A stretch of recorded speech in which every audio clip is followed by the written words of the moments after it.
Savez plus quoi faire, une équipe est là pour passer l'appel qui peut tout changer. Cette équipe, vous le savez, c'est Ça peut vous arriver sur M6.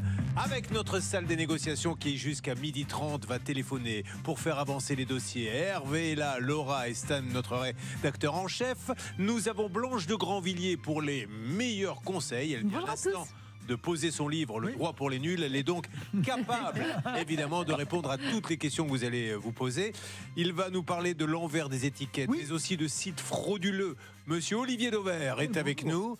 Olivier Dauvert qui était encore hier à la télé, à chaque fois que je zappe. Et j'ai regardé, j'ai un historique. La seule pour l'instant, vous n'avez pas été parlé de conso, c'est Cato Télé. Je sais. Et il faudra peut-être qu'à un moment ou à un autre, vous parliez, je sais pas, de l'envers des étiquettes des hosties ou quelque chose comme ça. Parce que c'est la seule télé que vous n'avez pas encore fait. Céline est avec nous, bonjour. Bonjour à tous. Nous lui trouverons bien un petit rôle.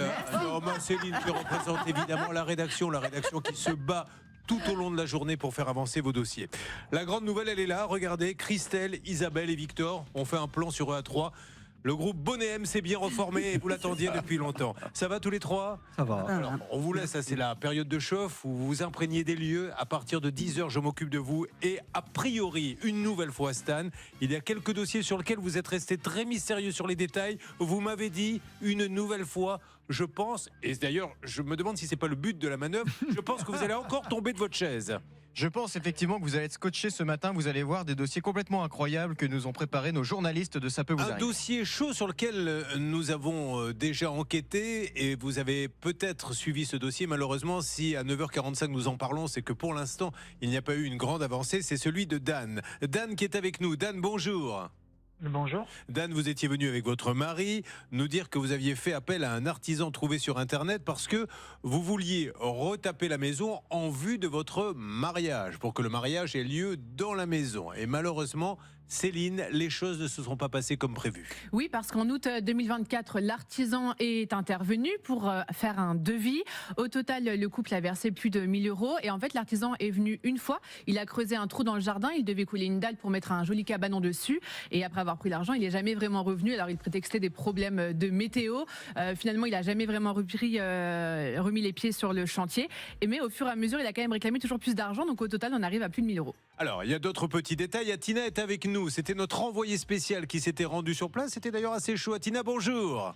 Bonjour Julien, bonjour à tous. Parmi les petits détails, c'est que ils avaient donc acheté, je crois, à ce monsieur Céline, un cabanon qui n'a pas été peut-être posé dans les règles de l'art, mais surtout, ils en avaient déjà un. Enfin, il est venu en installer un qui ne convenait pas. Voilà. Il leur a dit, mais le cabanon ne convient pas. Donc le monsieur a dit, écoutez, je vous le rachète et je vous mets celui qui convient.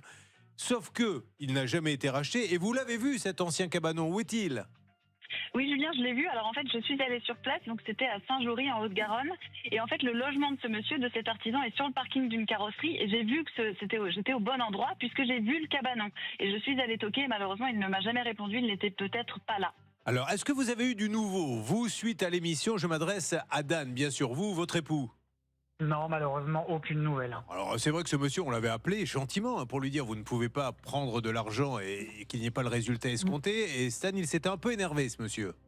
Il s'était un peu énervé, effectivement, par texto, et Laura peut vous en relire quelques-uns. D'ailleurs, il n'était pas content même qu'Atina se soit rendue auprès du siège de son entreprise et il menaçait de porter plainte contre nous. Ce qu'il n'a pas fait à ce jour, mais il est encore dans les temps, bien sûr. Alors, allons-y, que vous a-t-il écrit, Laura ? Il m'avait dit, je n'ai rien à vous dire, j'ai pris contact avec un avocat qui se chargera de la situation. Je lui avais demandé les coordonnées de cet avocat, je ne les ai pas reçues. Il m'a dit, je préfère me rendre à la gendarmerie pour déclarer que vous êtes rendu à mon domicile, qui n'est pas le siège social de l'entreprise, et donner de fausses informations. Et depuis, rien de plus. Nous ne faisons qu'une chose, c'est tendre le micro pour que justement il puisse nous dire, vous avez donné de fausses informations, mais s'il refuse de nous parler, ça va être compliqué. Néanmoins, Céline, d'autres choses. Sur l'adresse, savoir si on est allé ou non à son domicile. En fait, si on regarde le CABIS, la carte d'identité de son entreprise, effectivement, il est enregistré à Sifour-les-Plages, donc dans le sud de la France. Et pour autant, notre envoyé spécial s'est rendu à Saint-Jory dans le 31. Pourquoi ? Parce que sur le devis, c'est l'adresse qu'il a lui-même indiquée. C'est pour ça qu'on est allé là-bas. On ne va pas au domicile, mais si vous mettez sur votre devis que la société se trouve rue machin à truc, nous allons rue machin à truc. Et après, c'est compliqué de nous dire oui, mais c'était notre domicile. Bref, Stan, il faut rappeler ce monsieur. Quel est l'objectif ce matin à 9h48 en direct sur M6 ? M6.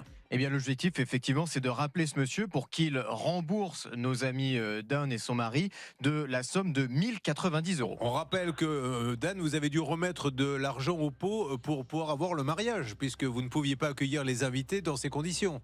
Oui, tout à fait. On a dû faire quelques petits aménagements complémentaires pour pouvoir les accueillir convenablement. Alors, sur un plan juridique, pendant qu'on prépare le numéro, Blanche de Grandvilliers, encore une fois, Dan, il a le droit à ce remboursement? Oui, bien sûr. D'ailleurs, Dan lui avait proposé soit qu'il termine le chantier, la reprise du chantier, soit le remboursement des sommes engagées. Et ce monsieur avait opté pour la deuxième solution. Il s'était engagé à rembourser. Donc, on ne sait pas ce qu'il fait, Julien. On y va, c'est parti. Essayons de l'avoir une nouvelle fois en espérant que nous aurons un dialogue apaisé. Nous sommes là uniquement pour lui dire, monsieur, veuillez nous donner une version contradictoire si vous n'êtes pas d'accord avec ce que dit Dan. Mais sur les faits, l'argent normalement est dû. Voyons si ce monsieur nous rappelle. S'il ne nous répond pas maintenant, vous savez que tout au long de l'émission, puisqu'on est là jusqu'à 12h30, 13h30, 14h30. Et des fois, on reste jusqu'à 18h. Ouais. Je ne vous cache pas que les collègues d'M6 sont pas contents. Bonjour, vous êtes sur la messagerie du. Voilà. Bon, bah alors, on laisse pas de message. On reste dans quelques instants. Ok, faisons Oui, comme ça. oui, que se passe-t-il, Hervé Pouchol? Vous m'avez fait signe. Vous avez quelqu'un? Non, je voulais lancer également de mon côté. Allez. Allô? Alors, a priori, il y aurait peut-être du Non, nouveau. Non, fausse alerte. Alors, on avance. À n'importe quel moment, Dan, restez près de votre téléphone. Ça peut être imminent.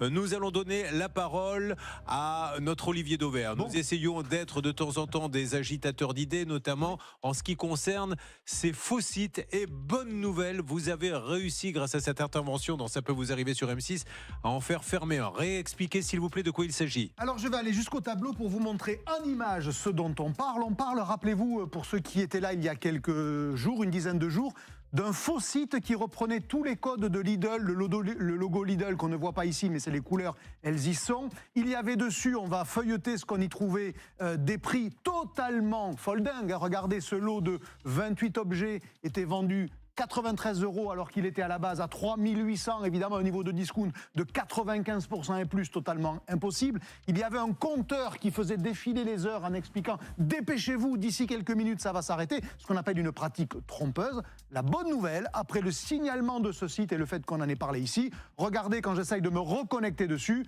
le site n'est plus accessible, c'est une bonne nouvelle, en voilà déjà un. Eh bien, on va mettre sur la table un deuxième site, puisque Julien, vous aimez ça. Regardez ça, c'est un site de bijoux. Il s'appelle Juliette Dupont. Vous voyez, en haut, je vais vous l'entourer dans un instant. Non, la dernière fois, c'était Charlotte. Évidemment, parce qu'on veut vous donner l'impression que c'est un site d'ici, fait par des gens comme nous. C'est artisanal depuis 1991. Alors, pour ceux qui ont un peu l'œil, c'est une photo générée par l'IA. C'est pas du tout une vraie photo. Alors, quand on regarde ce qu'il y a dedans, on va continuer de feuilleter ce site et vous allez voir, eh ben là aussi, on va fermer le site, c'est la vente de clôture qui arrive. Ce chapitre touche à sa fin. Je vous suis reconnaissant, comme si c'est cette dame-là, la créatrice de bijoux qui nous parlait, qui veut vendre son stock, nous faire profiter des dernières bonnes affaires. Donc on vous met en condition, c'est du conditionnement. Regardez, vente de clôture, ça dit bien que c'est la fin de ce site-là. Et puis quand on regarde ce qu'il y a comme type de produit et de réduction, ben vous allez voir, on passe de 100 € à moins de 20 €. On divise les prix par 5. Est-ce que vous pensez que c'est réaliste? Est-ce que vous pensez que c'est crédible? Évidemment pas. Et quand on est curieux... J'ouvre une parenthèse. Je pense que, justement, l'habileté, c'est de se dire, ils ferment, ils sont à l'agonie, ils doivent se débarrasser du stock, donc ça me paraît plausible. On est dans la suite de ce que j'appelle ce conditionnement mental pour vous laisser à penser que c'est vrai. Et alors, quand vous êtes un peu curieux pour savoir d'où vient ce site, ce qu'il y a derrière, le petit truc, vous allez toujours regarder les conditions de retour. Et vous regardez l'adresse que l'on vous donne pour le retour, elle arrive. Dawan Feng E-Commerce Industrial Park, Changjing Baon District, Shenzhen. On n'est plus chez Françoise Laporte. Voilà. Non, c'était Juliette Dupont. Mais c'est la même idée. Mais c'est la même idée. Vous voyez que ça arrive de Chine, il faut le renvoyer en Chine. Et quand vous êtes curieux, vous allez voir l'endroit où on peut vous contacter. Vous allez voir, un numéro de téléphone. Et là, c'est pas difficile. Quel est donc, Julien? Je vais tester vos connaissances en live. C'est l'Ardèche. Non, le 505, l'indicatif, c'est la Chine. Le Nicaragua. Le Nicaragua. Mais ça veut dire quoi? Ça veut dire qu'en gros, il y a un petit malin qui, depuis le Nicaragua, organise des tas de sites. Alors en France, il s'appelle Juliette Dupont, mais en Espagne, il va s'appeler Maria Dolores, en Italie, etc., etc. Et donc en réalité, c'est quelqu'un qui est très habile probablement, mais voyez bien qu'il n'y a rien de Juliette Dupont en réalité, à part l'affichage. Ne tombez pas dans le panneau de ces faux sites. C'est des pratiques commerciales trompeuses. On va s'occuper à présent de Juliette Dupont. Voilà. Et c'est un sport record national. On en a quasiment un par jour. Ah, c'est Attention, facile. nous revenons quelques instants sur le dossier de Dan. Il est 9h53, vous êtes en direct sur M6. Dan, on le rappelle, Céline a besoin d'un remboursement puisqu'il a fait appel à un artisan qui n'a pas fait ce qu'il fallait. L'artisan est venu une fois ou deux, mais il n'est pas allé au bout du chantier. Il était d'accord pour rembourser 1090 €. Dan et son mari attendent depuis quasiment un an. Laura, nous avons essayé d'appeler en direct il y a quelques instants. Vous venez à l'instant de recevoir un texto. Oui, j'en ai même reçu un deuxième. Alors, il m'a dit bonjour, non, comme je vous l'expliquais, tout se passera avec la justice au commissariat. Donc, je lui ai demandé un peu plus d'explications. Est-ce que je Ça pouvais ne veut avoir... rien dire, la Voilà, ça ne veut justice rien au dire. commissariat, ça ne veut rien dire. Et après, il m'a dit vous êtes passé par Julien Courbet, maintenant vous vous débrouillez avec M6 et tout le bordel. Je cite, Comment maintenant est-il au nous passons maintenant nous passons au tribunal. Qui lui a parlé de l'organisation de l'émission, San? Écoutez, c'est pas moi en tout reste cas. secret, normalement. Normalement, Bon, alors, oui. ça veut dire tout simplement, Dan, hein, le texto est terminé, pardon Laura. Il me dit juste maintenant nous passons au tribunal et oui j'ai porté plainte Oui. contre vous pour m'avoir mis à la télé. Sur ce nous Ah nous oui. revoyons au Très bien. tribunal. Alors on l'a mis à la télé, mais on l'a jamais vu, hein, donc c'est qu'on a mal filmé visiblement. Il faudra dire aux 4 heures d'après on va mieux viser puisque on ne l'a jamais vu. Bon, on attend donc des nouvelles. Bon, nous, on voulait vraiment appeler MN7 Rénov. MN7 Rénov, nous vous appelons pour une raison très simple. Nous avons un dossier dans lequel un monsieur semble dire j'ai des problèmes avec un artisan. Et d'ailleurs, cet artisan, c'est-à-dire vous, monsieur, vous semblez dire oui, je dois vous rembourser. On Oui, l'a oui. pas inventé. Non, on ne l'a pas inventé, Voilà. ça c'était clair et net. On ne sait pas pourquoi est-ce qu'il ne veut pas aller plus loin. J'ai l'impression qu'il a été vexé par le passage à l'antenne. Le Il a problème... été vexé, mais il ne payait pas avant non, plus. Donc, et c'est pour ça il ne donnait pas de nouvelles. Donc là, grâce à l'émission, on a des nouvelles, on sait qu'ils veulent en justice. Alors, Eh bien, ça va être fait. Donc nous malheureusement pour eux. redisons à la société MN7 Rénov pour qu'il n'y ait pas de confusion qui se trouve à Saint-Jory. Alors pourquoi dit-on Saint-Jory? Parce que c'est l'adresse qui est sur le devis. Donc monsieur, si vous mettez des adresses personnelles sur vos devis en faisant croire que c'est l'adresse de la société, on n'y est pour rien. Nous faisons tout pour que vous puissiez prendre la parole, nous expliquer, vous vous êtes trompé, je vous dis ce qui se passe. Si vous ne le souhaitez pas, malheureusement, je ne peux pas faire autrement. Maintenant, ce qui est certain, Dan, c'est qu'il n'y aura pas de négociation avec ce monsieur. Donc c'est pas à lui d'aller au commissariat, parce que lui, il va pas se plaindre, il va pas aller voir le commissariat en lui disant « Monsieur le commissaire, je viens vous voir parce que c'est une honte, je dois de l'argent à quelqu'un, je ne lui ai pas donné ». Donc ça n'arrive pas. Donc c'est à Dan maintenant de C'est ça. faire le contraire. Civil ou pénal pour vous? C'est du civil. Oui, c'est du civil. Non, mais surtout, c'est un peu dommage, Julien. On parle de 1090 €. Est-ce qu'on n'aurait pas pu résoudre ça à l'amiable, sachant que lui-même avait reconnu. C'est comme lui-même ça. qui a opté pour le remboursement Mais et oui. non pas pour reprendre le chantier, alors que Dan, il s'est retrouvé Alors, quand même Dan- dans les ennuis avant son mariage. Si vous le souhaitez, nos amis de litige.fr peuvent s'occuper de ça. Il n'y a que le timbre à payer, je crois. Et vous nous dites ça en antenne. Et dans ces cas-là, c'est eux qui font la procédure. D'accord ? D'accord. Merci Dan, merci beaucoup. Alors je rappelle que dans cette émission, et vous allez le voir à partir de 10h, il peut y avoir des cas très spectaculaires avec des grosses sommes et des petits cas. C'est vraiment tous les bobos du quotidien. C'est pas une surenchère du cas le plus gros et le plus cher. Qui est avec nous, s'il vous plaît, Stan? Marie-Pierre est en Marie-Pierre, ligne. bonjour. Oui, bonjour. Ah, j'ai enfin des nouvelles de Marie-Pierre, parce que Marie-Pierre, après, pas un coup de fil, pas une carte postale, rien. Elle m'a basé complètement. Qu'est-ce qui était arrivé entre moi et Marie-Pierre? Un problème d'isolation, ça vous arrive régulièrement. Oui, non, s'il vous plaît, revenez sur l'artisan, parce Il que n'était ça peut pas être mal étanche. interprété. C'était vraiment un problème d'isolation parce que Marie-Pierre a fait confiance à un artisan pour refaire l'isolation de sa maison. L'artisan est venu avec son équipe, elle a travaillé. Malheureusement, en travaillant, cette équipe a fait tomber de l'enduit sur plusieurs parties de la maison, les plates-bandes, des coffres qui étaient à l'extérieur. Donc au final, l'artisan reconnaissait bien le problème, mais ne revenait pas enlever les petites dégradations. Alors, que s'est-il passé depuis l'émission? Ça peut vous arriver sur M6? Eh ben, ils sont revenus et le travail a été refait. Bon, c'était pas l'histoire des plates-bandes, hein, c'était plus les tours de fenêtres qui étaient pas bien faites, l'enduit qui éclatait. Eh bien, on leur dit Et bravo. puis, ben voilà. Bon, Donc, alors, moi, je dis merci surtout à vous, à votre équipe, parce que sans vous, on n'aurait pas avancé. Stan, on en profite pour dire bravo à cette Oui. entreprise. On est là pour dire Bravo. bravo quand ça se fait. Voilà, ça c'est bien à, ça. à cette entreprise Haute Toiture Bravo. dans Non, le non, non, Ré- non. Non, voilà, vous dites n'importe E2R. quoi. E2R. Non, c'est E2R, mais leur nom Et commercial, Toiture c'est aussi. Et puis Renault également, Amazon, Darty. S'il vous plaît. On remercie la France entière. E2R, c'est le nom officiel. Leur nom commercial, c'est Haute Toiture. Et on Oui, remercie oui, oui. évidemment Monsieur Sobla qui nous a répondu à plusieurs reprises dans ce dossier et qui a suivi toute cette Gros affaire. bisous, à très bientôt. Merci beaucoup. Au revoir. Merci à toute l'équipe. 3 cas Au revoir. inédits. Victor, Christelle et Isabelle. Stan m'a bien précisé sur certains. Je ne veux pas te donner de détails. Je veux que tu découvres ça en direct. Que les gens voient la tête que tu vas faire quand tu vas apprendre ce qui s'est passé. Eh bien, je vais le découvrir avec vous. Vous restez avec nous. Vous avez choisi M6. Une petite pause et nous attaquons les dossiers. Bonne matinée à vous tous.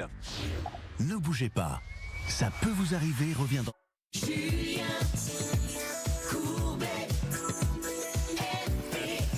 Vous avez un problème et vous ne savez plus quoi faire. Une équipe est là pour passer l'appel qui peut tout changer. Cette équipe, c'est le 10h midi RTL. Une salle des appels avec 3 négociateurs, une avocate pour nous donner les meilleures règles de droit, Blanche Grandvilliers. L'homme qui détecte l'envers des étiquettes et les arnaques à la consommation, c'est Olivier Dauvert, et Céline qui représente la rédaction. Et sans plus tarder, le premier cas qui apparemment va révéler quelques surprises. Vous êtes sur RTL, voici notre première mission. Il s'appelle donc Victor. De quelle origine je vois le nom de famille?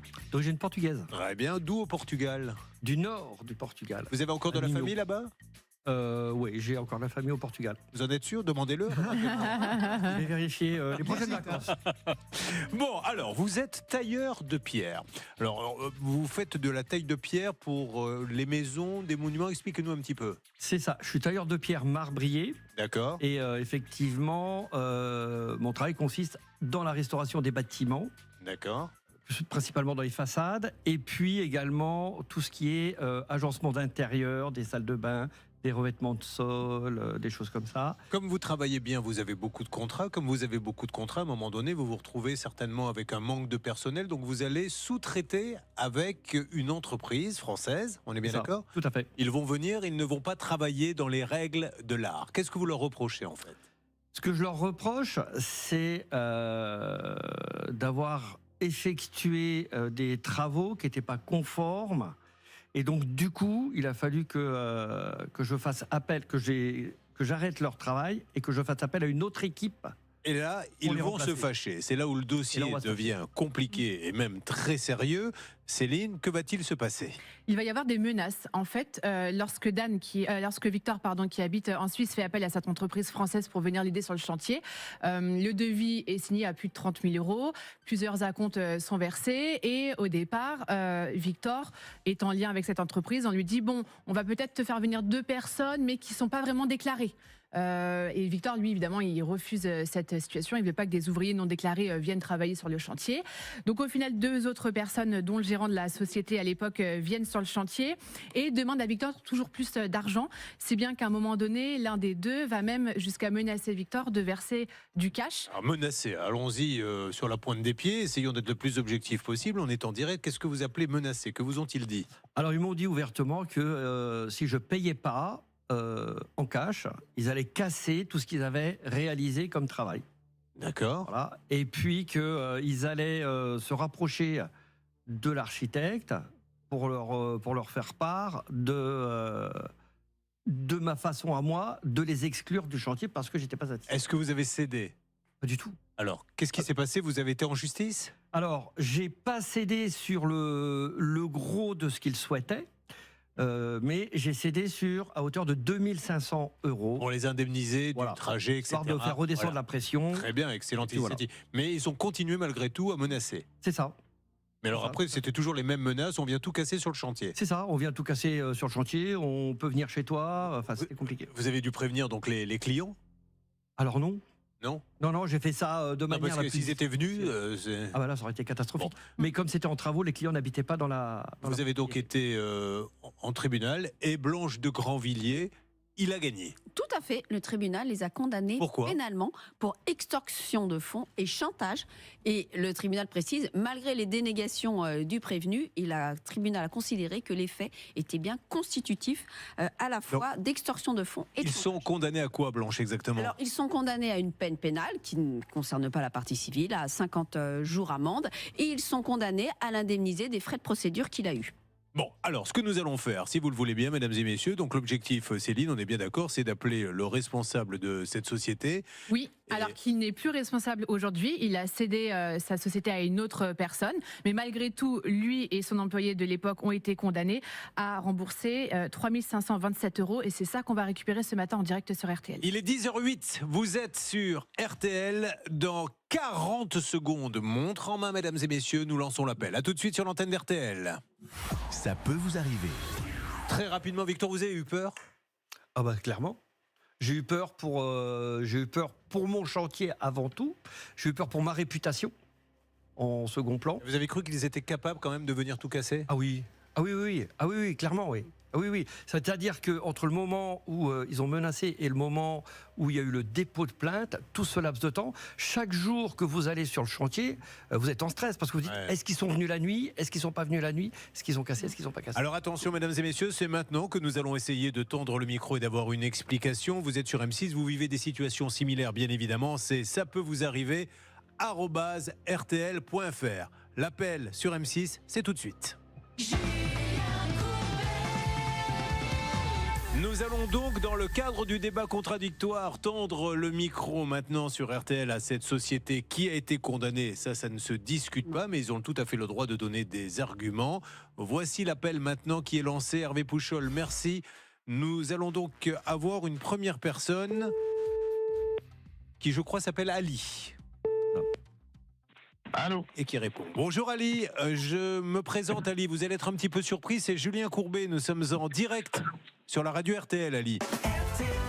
Ali, je me permets de vous embêter 2 secondes, on essaie de savoir ce qui se passe dans le cadre de Victor Capitao qui nous dit j'ai un jugement contre cette société, c'est-à-dire la vôtre, et il n'est pas exécuté puisqu'il y a eu, d'après le juge, extorsion de fonds. Y a-t-il une difficulté particulière de votre côté? Vous vous êtes trompé de numéro.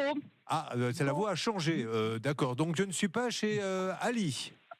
Non, pas du tout. Mais alors j'avais une personne, j'avais un homme il y a quelques instants. Pardon, c'est mon frère. Ah bah, oui, d'accord. Il a répondu parce que je lui demandais de répondre au téléphone. Bon, ok, donc très bien. Donc c'est le numéro donc changé. Vous l'avez depuis combien de temps ce numéro, sans indiscrétion, madame? Oh, je l'ai depuis ça va faire 6-7 mois. Depuis 6-7 mois. Bon, alors nous, on a appelé il y a quelques jours, mon cher Stan, si je me rappelle bien, et c'était... Tout à fait. Mais vous n'avez rien à voir donc avec l'entreprise MD Carrelage? Ah non, pas du tout. Mais c'est bizarre parce qu'on vous a appelé, on a appelé ce numéro-là il y a quelques jours et je peux vous faire écouter l'enregistrement. C'est bien l'entreprise MD Carrelage qui a répondu. Je vais pas, là, je suis pas, je sais pas de quoi vous parlez exactement. Je vous dis que c'est mon numéro, il m'appartient depuis 6 mois. Je me souviens plus de la date exacte. Je vais pas aller vérifier sur exactement quand est-ce que j'ai eu ce numéro-là, mais non, ce n'est pas. Juste, madame, voilà. Donc, ce numéro m'appartient, monsieur. Il y a aucun Donc, tout à l'heure, j'ai demandé à mon frère de décrocher parce que j'ai une maison à étage et j'attendais un appel téléphonique, donc je lui ai demandé de décrocher le téléphone. D'accord. Eh bien, très bien, madame. Alors, madame, ne vous inquiétez. Si jamais on vous rappelle, ce n'est pas pour vous harceler, c'est parce que malheureusement, il y a une société qui usurpe votre numéro de téléphone. Donc, on vous rend service ce matin en vous le disant, parce qu'il y a malheureusement quelqu'un qui a le même numéro de téléphone. Il faut qu'on arrive à voir la vérité là-dessus. Donc, si je vous rappelle, ça sera uniquement pour vérifier une nouvelle fois. C'est la première fois qu'on vous appelle en vous nommant cette société. Écoutez, oui, bien sûr. Bien sûr. Vous m'avez dit quelle société? Alors, on va vous le dire. Stan. La société MD Carrelage, Hervé, qui vous a appelé depuis son numéro de téléphone, ici notre négociateur, avant de vous appeler, vous a envoyé un petit texto dans lequel il a dit « Bonjour Ali ».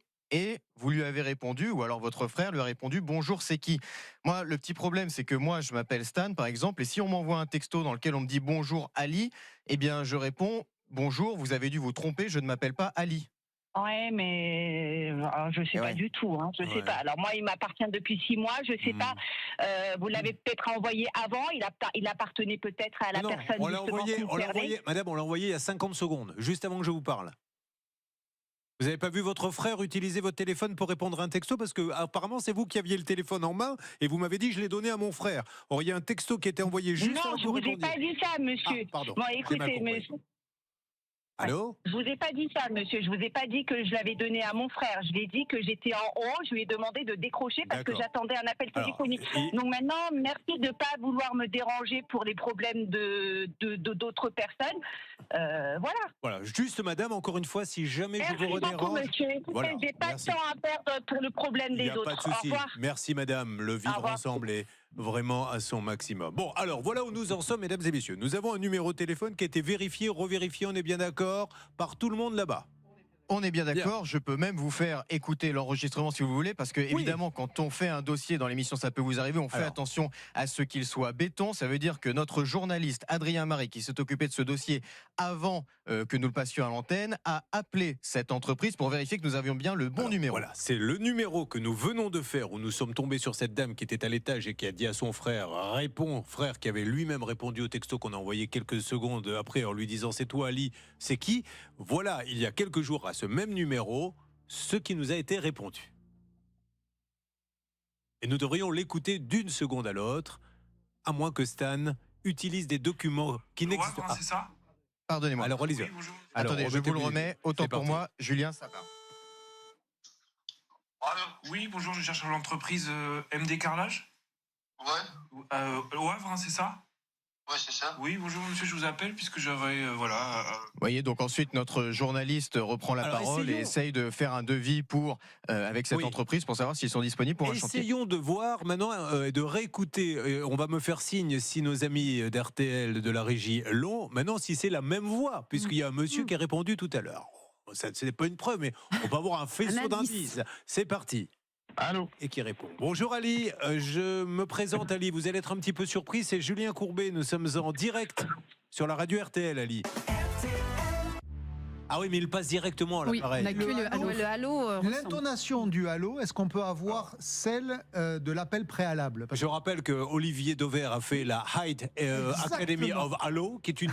Non, ne plaisantez pas, ne riez pas. Je suis halologue. Il est halologue, c'est-à-dire qu'il est capable sur des halos de savoir qui a dit quoi. Alors qu'est-ce que vous voulez qu'on réécoute? L'appel d'Adrien Marie, parce que l'intonation du halo très punchy me semblait assez proche. Allez, on y va, c'est reparti pour Adrien Marie. Vous pouvez le faire, Stan, s'il vous plaît? Je peux le faire, attention. je remets l'enregistrement. Ça arrive. oui, C'est le même halo alors. Ouais, bon, enfin, Dans l'intonation, il y a la même pêche, on va je le dire vois comme mal ça. aller devant un juge en me disant écoutez ces deux halos, monsieur le juge. Je vous ai pas dit que je mettais ma vie dessus non plus, Julien. On va redonner, mais à un moment donné, moi je suis désolé, je vais rappeler la société d'une manière ou d'une autre. Laissez-nous enquêter un petit peu. Bon, il y a un petit faisceau de présomption. Vous, qu'est-ce que vous en pensez, Victor? Je serais assez de l'avis d'Olivier Dauvert, ouais. Ouais. Dauvert. Dauvert, ouais. Non, Dauvert, c'était Patrick. Comme les lunettes, fille. Lui, c'est Dauvert. Dauvert. Vers comme ça les va, lunettes, Dauvert. Bonjour les dégâts. Alors, est-ce qu'on a un autre numéro? Parce que je vois qu'il y avait un associé qui serait maintenant du côté du Havre. On peut peut-être essayer son numéro. Nous pouvons essayer ce numéro tout de suite de Et alors, l'associé. si on va sur Internet, il doit y avoir des vieux messages, puisque la société, elle existe toujours ou Alors pas? oui, la société existe toujours. Là, le numéro d'Ali, la personne qu'on a tenté de joindre, c'était le numéro personnel. Si vous voulez, c'est pas le numéro qu'on trouve si je cherche l'entreprise, c'est pas le numéro qui va apparaître directement. Lui, il était pas gérant, il était a priori que salarié ou sous-traitant de cette boîte. Alors, on y va, on appelle qui là, s'il vous plaît? Stan, en direct RTL. On est en train de faire le numéro 2. Nous sommes en train de faire le numéro, ça part du côté d'Hervé. Donc c'est un monsieur Ridvan. Oui, c'est ça. Ridvan qui était associé. Qui a été condamné aussi, pénalement. Les deux ont été condamnés. Ridvan et Ali. Ah, parce qu'il y a plein de noms, je peux vous dire. Donc il y a Ridvan, il y a Ali, il y a la société MD Carrelage et le gérant, c'est un nouveau maintenant, Krasimirov. Qui n'a rien à voir. L'ancien, qui n'a rien à voir avec ça. Alors, ancien gérant, c'était Ridvan. Voilà. Bon, allez, laissez-nous avancer. Donc, Victor, on va essayer de rappeler gentiment tous ces gens-là. Je suis certain qu'on va aussi avoir, c'est ça le principe de la grande famille RTL, des gens qui vont nous appeler en nous disant oui, ça me dit quelque chose, etc. Ce qui va nous permettre d'être le plus objectif possible. Si cette dame ou ce monsieur veulent nous rappeler en nous disant bon, bah, écoutez, finalement, on veut bien discuter avec vous, on y va. Pour l'instant, ils disent ce n'est pas nous. Elle parle d'un numéro de téléphone qui aurait été changé il y a 6 mois. Et l'appel que nous vous avons fait écouter grâce à Stan, lui, date il y a quelques jours seulement, Stan. Il date d'il y a quelques jours. Alors, Alors, ce qui est bon de savoir, c'est que donc nous appelions ce monsieur en se faisant passer pour des clients, essayant de prendre un chantier.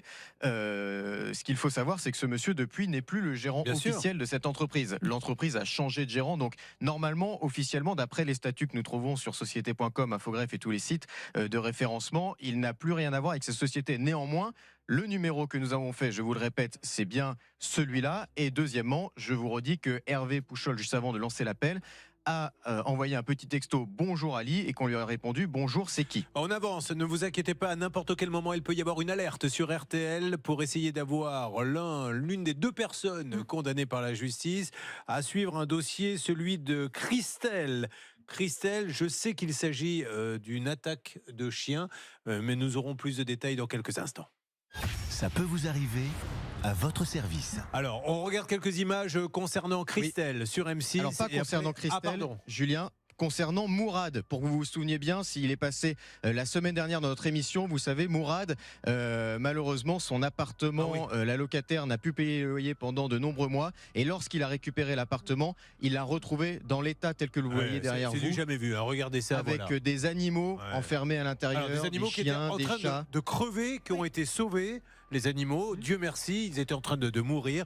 Et voilà l'appartement. J'aimerais bien que vous montriez la photo de l'appartement avant, au moment où il l'a loué. Voilà comment le locataire a trouvé l'appartement quand il est rentré. Alors peut-être que vous ne l'avez pas. Non, ça c'est une fuite sur un trottoir. Voilà. Avant, après, vous vous rendez compte un peu. Et aujourd'hui, ce monsieur se bat. Il y en a, vous vous rendez compte, des milliers d'euros pour remettre tout ça en état. Ce dossier, c'est du jamais vu en termes de location. Avançons là-dessus. Mourad est avec nous. Mourad, bonjour. Mourad ? Oui. Bonjour, bienvenue sur RTL, Mourad. Mourad, bonjour. Donc, c'est l'appartement le plus saccagé, je pense, de l'histoire de la radio et de Ça peut vous arriver.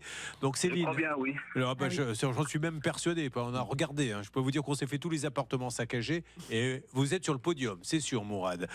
Tristement d'ailleurs sur le podium. Céline, les tenants et les aboutissants pour les auditeurs d'RTL. On est en 2019 et Mourad, qui est donc propriétaire de ce petit appartement, c'était un investissement locatif pour sa future retraite. Mais donc l'appartement en location, il trouve une dame qui est maman célibataire avec 4 enfants qui lui présente des documents, tout semble ok, elle semble avoir un garant, c'est un organisme qui garantit tout ça, et rapidement elle va arrêter de payer le loyer. Au départ elle paye, un jour elle arrête. Si bien que Mourad n'a pas d'autre choix que d'aller en justice. En septembre dernier, il gagne contre cette dame qui lui doit plus de 8 000 euros de loyer impayé. Ça c'est le premier volet de l'affaire, parce que le volet qui nous a vraiment fait peur presque dans ce dossier, c'est que quand Mourad a pu rentrer chez lui dans cet appartement, il a retrouvé le bien dans un état déplorable. On pense que la locataire avait le syndrome de Diogène, c'est-à-dire qu'elle entassait tout un tas d'affaires. Il y avait des excréments au sol, des excréments d'animaux. On a retrouvé 2 chiens dans un état squelettique horrible, un chat également. Donc véritable tragédie pour Mourad. Le 22 octobre sur RTL, nous avons eu brièvement le fils de cette dame. Il nous avait raccroché au nez, son papa, lui, n'était pas au courant, il ne la verrait plus, il ne la voyait plus. Atina, qui est peut-être avec nous, avait enquêté et une commerçante avait dit « mais c'est marrant parce que le papa n'est plus au courant mais il vient chercher le courrier régulièrement ». On avait rappelé le papa, il dit « oui, je viens chercher le courrier mais néanmoins je ne vois plus ma fille ». Enfin bref, c'était très compliqué. Et puis, il y a eu la grande famille RTL. La grande famille RTL, c'est qu'à un moment donné, il y a un bienfaiteur qui appelle et qui nous dit « mais moi, je peux vous aider ». Et c'est Romuald qui nous a appelé. Est-ce qu'il est avec nous, Romuald ? Romuald n'est pas avec nous, on va l'appeler, mais effectivement, il s'est présenté à notre adresse mail ça peut vous arriver @rtl.fr parce qu'il a une entreprise qui est habituée comme ça à faire du débarras, à nettoyer des appartements. Son entreprise s'appelle Objectif Propreté 72, c'est à Bonne-Table dans la Sarthe et il est en ligne avec nous. Romuald, m'entendez-vous ? Non ? Romuald, êtes-vous Oui, Romuald, on est sur RTL en direct, c'est Julien Courbet. Romuald, vous nous aviez proposé de venir nettoyer l'appartement. Je vous pose la question à 10h, presque 22 sur RTL, l'avez-vous fait ? Oui. Génial. Je demande à Mourad. Mourad, est-ce que votre appartement n'est plus le même ? Oui, alors c'est plus le même. Je veux dire un grand merci à Romuald et Denis aussi. Denis, c'est l'autre personne qui a aussi prêté des bennes. Alors, je tiens à préciser que sur le Facebook, la page Ça peut vous arriver, nous avons une petite vidéo où on voit l'équipe de la société de ce bienfaiteur en train de bosser. Ils s'y sont mis à plusieurs combinaisons blanches. Vraiment, on sent que c'est du bon boulot et l'appartement est redevenu nickel, on est bien d'accord ? Alors, c'est des amis et la famille. Hein. Et la famille aussi, oui, mais écoutez, ils seront bien contents de venir passer à Noël chez vous. C'est normal qu'ils viennent débarrasser un petit peu aussi, quoi. Bon, bravo. Vous êtes content, Mourad ? Oui, alors je suis content et un peu parce qu'en fait une fois qu'on a tout dégagé, eh ben j'ai réellement vu les vrais dégâts. Alors c'est quoi les vrais dégâts ? Parce qu'il y avait que la saleté qui couvrait. Qu'avez-vous découvert ? Oui, eh ben là c'est pire que ce que je pensais parce que en gros il y a des trous dans les murs, il y a la cuisine qui a été saccagée donc on a tout jeté. Le plancher il y a un trou dans le plancher donc de la salle de bain on voit la cuisine. L'escalier, il a été griffé et mangé par les chiens. Enfin bref, on le redit. On pense que saccagé, cette dame a un petit souci psychologique et qu'elle a besoin d'être accompagnée et soignée. Mais néanmoins, ce qui est terrible, Blanche de Grandvilliers, c'est que ce monsieur, ça va être pour sa pomme. Il a loué gentiment cet appartement. Aujourd'hui, ça va lui coûter une fortune et personne ne le remboursera. Hein. Non, parce que visiblement, la famille de cette dame n'a pas pris le relais. On parle, Céline l'a rappelé, de 8 700 € de loyer impayé, sans compter les frais de remise en état. Et heureusement que cette entreprise est venue au moins nettoyer à ses frais. 8 000 € de loyer impayé, c'est rien. C'est à la rigueur par rapport à ce qu'il va devoir payer pour remettre tout en état, c'est rien. On peut essayer une nouvelle fois d'avoir cette dame qui, décidément, je suis navré, j'apprends qu'elle est encore à Bordeaux. En ce moment, oui, ça tous les cas, alors c'est ma ville, viennent de Bordeaux, ça devient Chicago. C'est ce qu'on appelle un nid en merde, je crois. Stan, est-ce qu'on relance une nouvelle fois ? On essaye de relancer l'appel tout de suite. En attendant, juste pour vous dire que notre envoyé spécial qui a été sur place pour filmer un peu l'évacuation des travaux nous a dit que c'était vraiment insoutenable l'odeur sur place. Tout le monde effectivement devait avoir des combinaisons et des masques parce que sinon je ne pouvais pas respirer. Enregistré, vous pouvez raccrocher ou taper dièse pour le modifier. Oui, bonjour Élise. Julien Courbet à l'appareil, c'est la radio RTL. Élise, comme vous le savez, je reviens vers vous concernant cet appartement. Et non seulement nous avons fait évacuer donc toutes les ordures, c'était dans un état lamentable, mais on s'aperçoit maintenant qu'il y a des trous qui ont été faits. Et ça va beaucoup plus loin puisque c'est la structure qui a été un petit peu attaquée. Il faut que l'on puisse en discuter. Vous qui êtes du côté de Bourg. Élise, je vous laisse un numéro pour que vous puissiez nous rappeler. Rapidement, Blanche de Grandvilliers sur RTL, avocate. Oui, juste je précise que si cette dame avait eu une multirisque habitation, qui est indispensable quand on est locataire, en principe, ses frais auraient même pu, en partie, les frais de remise en état auraient pu être pris en charge. Atina est avec nous, Stan ? Atina est avec nous effectivement, mais alors ce n'est pas elle directement qui s'était rendue. Ah si, c'est elle, pardon, qui s'était rendue au domicile de cette dame. Elle est avec nous. Merci Stan, qui fait une très belle émission ce matin. Rapidement, Atina, vous avez donc on n'a pas beaucoup de temps. L'odeur surtout, parce que ça, on a beau débarrasser, l'odeur elle reste, elle était intenable. Alors non, effectivement, moi je ne suis pas allée dans l'appartement qu'elle a laissé. Voilà. Non, par contre, je suis allée chez cette dame. J'ai essayé de sonner chez elle. Elle était là, elle a ouvert les volets, mais elle ne m'a jamais répondu malgré mon insistance. Allez, on va remercier une nouvelle fois, Tina, cette société Propreté Objectif 72. Notez bien ce nom, Propreté Objectif 72. Ils ont été super. S'il m'entend, ce monsieur, il a toute notre considération. C'est le bien fondé de cette société. Donc faites appel à eux. Je crois qu'ils sont dans la Sarthe. Hein, oui, c'est ça, Objectif Propreté 72 dans la Sarthe. Et monsieur Denis Lacoste bien aussi, sûr. Viticulteur, qui a prêté sa benne pour qu'on puisse décharger tout ça. Bon, allez, on avance. Si j'ai du nouveau, que j'arrive à voir cette dame, je vous appelle. Mourad, restez près du téléphone. Dans quelques instants, nouveau dossier inédit. La pause de 10h25. Et on se retrouve dans quelques instants. À tout de suite. Ça peut vous arriver. Reviens dans un instant.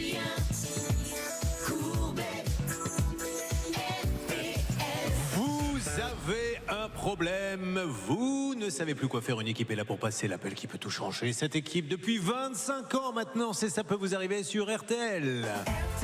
Il est grand temps. Alors, on attend des rebondissements pour Victor. On essaie de percer l'énigme du numéro. Est-ce le bon, pas le bon? Pour nous, c'est le bon, mais cette dame dit non, c'est pas moi, je ne comprends pas. D'ailleurs, j'aurais pas dû répondre. J'étais à l'étage, c'est mon frère qui a répondu, mais Hervé Pouchol a envoyé un texto. Le monsieur a répondu oui, c'est qui? Enfin bref, ça sent pas bon l'histoire, mais nous continuons à avancer, à pas feutrer. Maintenant, voici une nouvelle mission. Apparemment, il y a eu des choses qui vont faire froid dans le dos. Vous êtes sur RTL, nouvelle mission. Christelle est avec nous. Christelle, Vous avez un toutou. Vous êtes déjà de quelle ville, Christelle, vous exactement? De la Loire. Très bien. Alors Christelle, vous avez un petit toutou, comment s'appelle-t-il? J'en avais deux, c'était Illis et Luby. Qu'est-ce que c'était comme chien? Des boxers. Très bien. Donc vous vous baladez ce jour-là, vous les tenez en laisse? Tout le temps. Bien, tout le temps en laisse. Excellent réflexe. Je rappelle que même si le chien est gentil, il y a des gens qui ont peur des chiens. Le mien est un amour, mais malgré tout, quand il s'approche, on voit que les gens ont peur, donc on le tient en laisse, ou alors vous allez en pleine forêt, et là vous le lâchez. Mais c'est le respect des autres également, même si on adore les chiens. Donc vous vous baladez avec les deux boxeurs que vous tenez en laisse. Vous voyez arriver en face de vous, je suppose, un monsieur qui a lui-même un chien? Une petite jeune fille. Petite jeune fille? De 14 ans à peu près. D'accord. Elle le tient en laisse, son toutou? Oui, alors la laisse c'était un morceau de corde et le collier c'était une ceinture de pantalon. Elle a une petite taille alors? Non, parce que si autour du cou, elle a dû quand même la couper quand même. Vous avez l'impression que c'était... Ah non, c'était... Une vraie ceinture? Oui, oui. D'accord. Et ce chien, c'est quoi? Un Jack Russell. Un Jack Russell. Que va-t-il se passer? Donc la jeune fille a eu peur. Elle a lâché son chien. Elle a eu peur, mais elle a eu peur de quoi? De mes chiens. Elle n'a pas cherché à changer de trottoir? Non. Et puis moi, j'allais juste traverser. Quand je l'avais vu, justement, je m'apprêtais à traverser parce que j'habitais en face, carrément. Donc j'allais rentrer chez moi. D'accord. Et pourquoi elle le lâche et elle a peur? Je ne comprends pas ce réflexe. Elle avait 14 ans. D'accord, donc elle lâche le chien se précipite vers les deux. Oui, parce qu'ils s'étaient déjà rencontrés, parce que ce chien était souvent en liberté dans le village. Bon, ok, que va-t-il se passer? Les chiens vont se battre? Il va choper mon chien au niveau de la carotide. Alors que le vôtre est beaucoup plus gros. Oui, beaucoup plus gros, parce qu'il fait quand même 35 kilos. Oui. Et donc c'est le collier qui lui a sauvé la vie. Le collier a cassé, donc mon chien s'est retrouvé détaché. Et pour le protéger, je me suis couchée sur mon chien pour pas qu'il aille sur la rue, parce qu'on était juste sur la grande rue qui traversait le village. Et donc le chien, donc le Jack Russell a continué à mordre mon chien. Il a eu donc un trou dans la babine, un trou dans le pénis et un ongle arraché à la patte arrière. Et moi, il m'a mordu aussi, parce que j'avais un anorak, ça s'est passé en hiver. Donc, vous avez mordu où, vous? Au niveau du coude. À la radio, on voyait d'ailleurs la trace du croc dans le coude. Comment ça s'est terminé?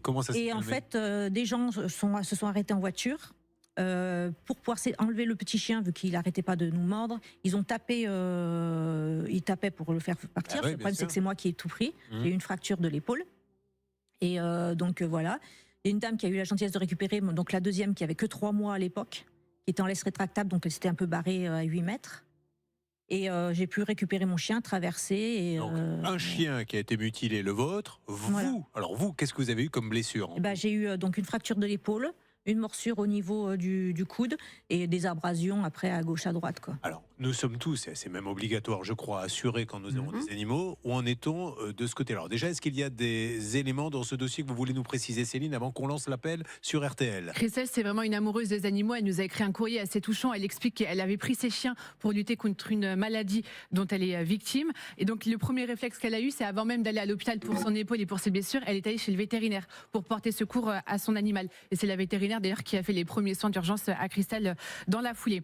Au final, il est clair donc que cette jeune fille est responsable de son chien, la maman aussi. Et depuis, Christelle est allée en justice parce que personne ne voulait la rembourser. On ne sait pas si l'assurance a pris en charge. Mais il y avait une assurance. Je ne sais même pas vous dire s'il y avait une assurance. Vous savez pas?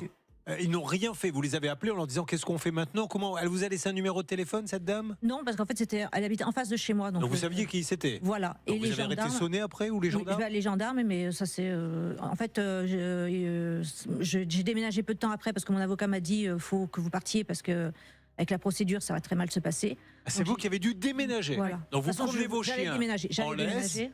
Mais vous vous faites attaquer, vous êtes obligé de déménager pour pas qu'il y ait d'ennui derrière. Bon, très bien. Alors, juste que dit le jugement? Blanche de Grandvilliers, avocate au barreau de Paris. Alors, le jugement, c'est très simple. Il raisonne en 2 temps. Il dit la jeune fille est responsable de ses chiens. Heureusement, il y avait des témoins, ce qui a permis à Christelle d'établir ce qui s'était réellement passé. C'est-à-dire que le petit chien a cassé sa laisse, il s'est retrouvé en liberté. Il a donc attaqué le boxer, comme elle nous l'a expliqué. Christelle s'est interposée. Le jugement a retenu tout ça.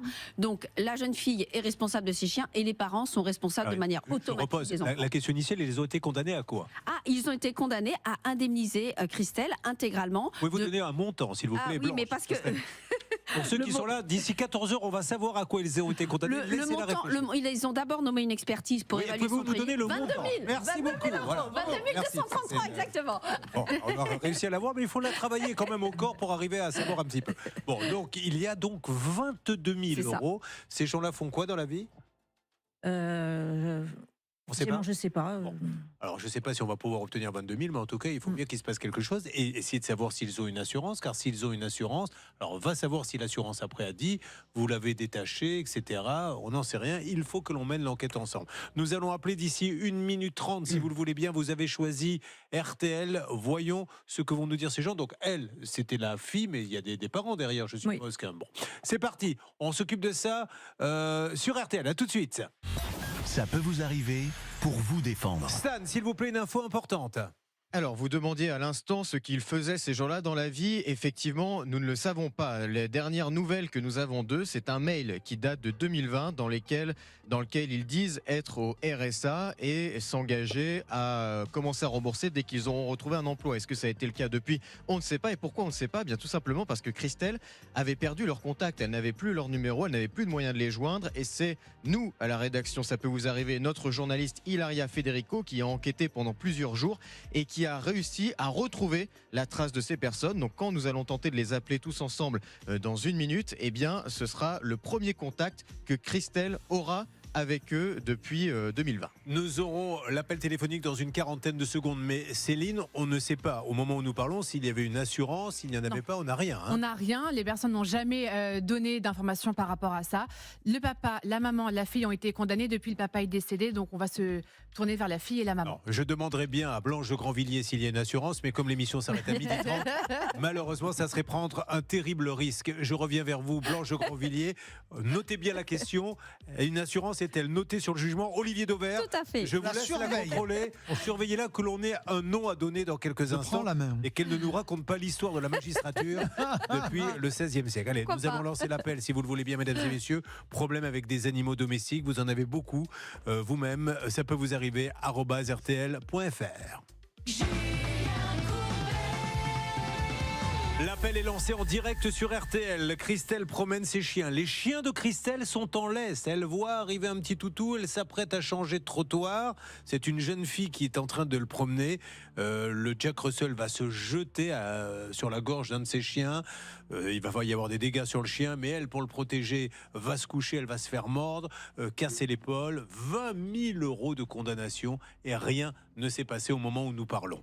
Sur RTL, l'appel a été lancé. Vous m'en dites un petit peu plus. L'appel est lancé tout de suite du côté d'Hervé Pouchol. C'est la maman que nous essayons de joindre en priorité. Très bien. Alors on y va. C'est parti.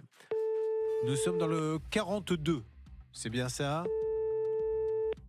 Et nous essayons d'avoir la maman responsable de sa fille qui ne répond pas pour l'instant. Allô? Allô, c'est Marguerite? Oui, c'est Marguerite. Bonjour Marguerite. Marguerite, vous allez être un petit peu surprise, mais ne raccrochez pas, tout va bien. C'est Julien Courbet, nous sommes en direct sur la radio RTL. Oui. Marguerite, je suis avec Madame Christelle Matricon-Grangier. Vous savez, c'est l'attaque du petit Jack Russell. Il y a eu une condamnation au tribunal. Vous êtes au courant ou pas, madame? Oui, je suis au courant, oui. Alors aujourd'hui, elle est là, elle va vous dire bonjour d'ailleurs, puisque tout ceci se fait avec beaucoup de politesse. Est-ce qu'elle n'a pas de vos nouvelles depuis et on aimerait savoir où ça en est un petit peu, s'il vous plaît? Ah ben, moi non plus, j'ai plus de nouvelles. Ça passe au tribunal et ça a été... Alors si, les nouvelles, vous le savez, c'est passé au tribunal et vous avez perdu. Vous avez été condamné, ça vous le saviez ou vous le découvrez? Non-poursuite, on m'a dit. Non-poursuite. Alors celui qui vous a dit ça est mal informé. Qui vous a dit qu'il y avait non-poursuite? Il y a tellement longtemps que je sais pas. J'ai eu un courrier, oh là là, il y a longtemps de tout ça. Oui, mais je me souviens de ça, oui. Voilà, il y a un jugement, je l'ai sous les yeux. Est-ce que vous étiez représenté au tribunal? Voilà, vous ne vous êtes pas déplacé. Non. Alors malheureusement, madame, j'ai une très mauvaise nouvelle si vous le découvrez, c'est que vous avez été condamné. J'ai le jugement sous les yeux. Mais ma question n'est pas celle-là. Ma question est-ce que le petit chien, le Jack Russell en question, était assuré? Oui, partie civile. Oui, civile, en responsabilité civile. Mais qui était votre assurance? J'étais à AXA, à Rive-de-Gier. Très bien. Et est-ce que vous avez dit à AXA, mon chien a attaqué d'autres chiens, il faut faire Une déclaration. expertise, une déclaration. Oui. Bon, alors, madame, parce que je vais vous expliquer, vous allez comprendre pourquoi il faut qu'on se tourne, à mon ami, vers votre assurance, parce que vous avez été condamné à 20 000 euros. Ah bon? Mais vous Parce savez, qu'en fait, oui, mais ça, en fait, c'est que moi, j'ai pas eu les papiers du tribunal, oui, je sais. Bon, donc On vous le m'avait pas saviez. averti, Bon, on m'avait dit non lieu par la police, et puis après, c'est passé au tribunal. Bon, alors, donc vous savez que vous avez été condamné à 20 000 euros. Oui, Bon, j'ai mais eu un courrier. Très bien. Est-ce que votre assurance, vous les avez prévenus en leur disant, voilà, j'ai mon chien attaqué, il faut rembourser, etc. Ils avaient dit, il y avait partie civile, que ça c'est eux qui devaient s'en occuper. Il y avait les papiers de la police aussi. Alors, madame, les parties civiles, à un moment donné, si c'est votre chien qui attaque un autre chien, c'est quand même à vous, c'est la moindre des choses, me semble-t-il, de faire ce qu'il faut. Oui, oui. Bon, alors, Oui, est-ce que, mais je madame, sais, mais- vous pouvez nous donner les coordonnées de l'assurance, s'il vous plaît, qu'on puisse les appeler, que cette dame se fasse indemniser, parce que sinon, les huissiers vont venir taper à votre porte, etc. Et puis, on va jamais s'en sortir. Blanche de Grandvilliers, avocate, vous dit un mot. Oui, madame, il faudrait, si vous avez fait effectivement en temps et en heure, même si c'est il y a longtemps, une déclaration à votre assurance en indiquant les faits, enfin en tout cas votre version des faits, et que vous avez un numéro de sinistre de chez AXA, parce que vous nous dites que Non, c'était je n'ai AXA. pas dans le numéro. Non, j'ai rien eu du tout. Je vous dis, il y a eu 100 suites de surtout. Non, mais vous confondez le pénal et le civil. Est-ce que vous avez fait un courrier à votre assurance en déclarant les faits, c'est-à-dire que votre chien a attaqué un autre chien et une dame? C'est juste ça qu'on vous demande et vous avez un papier de votre assurance. Alors, madame, vous n'avez pas prévenu votre assurance. Bon, mais vous étiez assuré. Si vous pouvez nous donner au moins les coordonnées de votre assureur et le papier d'assurance, on peut faire. Parce qu'aujourd'hui, madame, vous êtes... Ah, mais là, j'ai plus tout ça, je l'ai plus. Ah oui, mais madame Den, on fait comment? On fait comment? Vous avez été condamné, donc vous voulez qu'un commissaire de justice vienne prendre les salaires, etc., tout ce qu'il peut pendant des années? Alors que vous avez une assurance? Madame Den? Oui, elle a raccroché? Voilà, très bien. Donc cette dame n'était pas au courant, s'est pas rendue au tribunal, n'a pas appelé son assurance. Essayons de voir avec AXA, qui Dieu merci fait partie de ces assurances qui nous aident à chaque fois qu'on a un souci, pour voir si ce nom sort dans l'ordinateur, pour voir si cette dame... Vous pouvez faire ça pour moi, Laura, s'il vous plaît? Bon, alors essayons de voir de ce côté-là. Et pendant ce temps, la Hervé tente de continuer à discuter avec elle. On rappelle que c'est obligatoire, hein, quand vous avez un chien, il doit être assuré normalement. En fait, c'est automatique avec la multirisque habitation. On n'a rien à faire, sauf si c'est un chien catégorisé. Et je lis qu'a priori, elle était domiciliée elle-même, donc Marguerite Gardener, chez ses parents, avec une adresse. Donc peut-être que ses parents étaient eux-mêmes assurés. Mais le problème, Julien, c'est que si c'est AXA, Pas donné parce le que bon c'est nom, très en vieux. fait. C'est madame, la dame en question, la maman, c'est madame Gardener. Hein, c'est ça que nous essayons d'appeler pour en savoir un petit peu plus. Bon, ne bougez pas, Christelle. De toute façon, si vous vouliez bouger, vous ne pourriez pas, puisqu'un vigile vous empêcherait de sortir. Rappelons qu'il y a des établissements où on met des gens devant pour pas qu'on puisse rentrer. Nous, on en met pour pas qu'ils puissent sortir. Ensuite, il y aura le cas d'Isabelle avec un artisan incroyable. Alors, très rapidement, Céline, parce que je voudrais vraiment que notre ami Olivier Dauvert puisse exposer à la France entière cet immense talent. Cette dame nous a dit à l'instant sur RTL en direct qu'elle n'était pas au courant du jugement. Ce qui nous étonne. Elle a dit qu'elle était au courant. Ça a Finalement, changé. et je peux vous prouver qu'elle est vraiment au courant. Elle a écrit un mail, c'est signé Gardener et Den, donc c'est son nom à elle et le nom de son défunt mari, en novembre 2020, où ils indiquent qu'ils sont au RSA et dès qu'ils auront l'argent, ils verseront quelques euros à notre témoin qui est aujourd'hui sur RTL. Depuis 2020, rien n'a été versé. Non, mais vous avez vu que dans la conversation, ça a évolué. On avance. On va essayer, Hervé Pouchot, laisser là-dessus d'avoir des informations et nous essayons d'avoir l'assurance aussi. Vous êtes là également parce que vous ne voulez pas vous faire avoir quand vous achetez. Olivier Dauvert répond à vos questions. Olivier Dauvert, de quoi parle-t-on, s'il vous plaît, sur RTL à 10h44 en direct? Une question saucisson. Ah, j'adore. Et voilà, je ne parle Mais pas je n'en mange bien plus, mais évidemment. j'adorais, à une Question de époque. Dominique qui me dit en grande surface, en hypermarché, le prix des saucissons s'affiche toujours avec le prix au kilo, ce qui est juste normal. Mais par contre, il me dit, quand je vais sur des marchés en plein air, voilà, les vendeurs de saucissons n'affichent pas le prix au kilo. Cela est-ce normal? Non, c'est pas normal. Ça fait partie de cette espèce de flou qu'il y a sur les marchés sur deux sujets. Les prix au kilo ou les prix au litre qui ne sont pas systématiquement marqués, alors que je vous le rappelle, c'est obligatoire.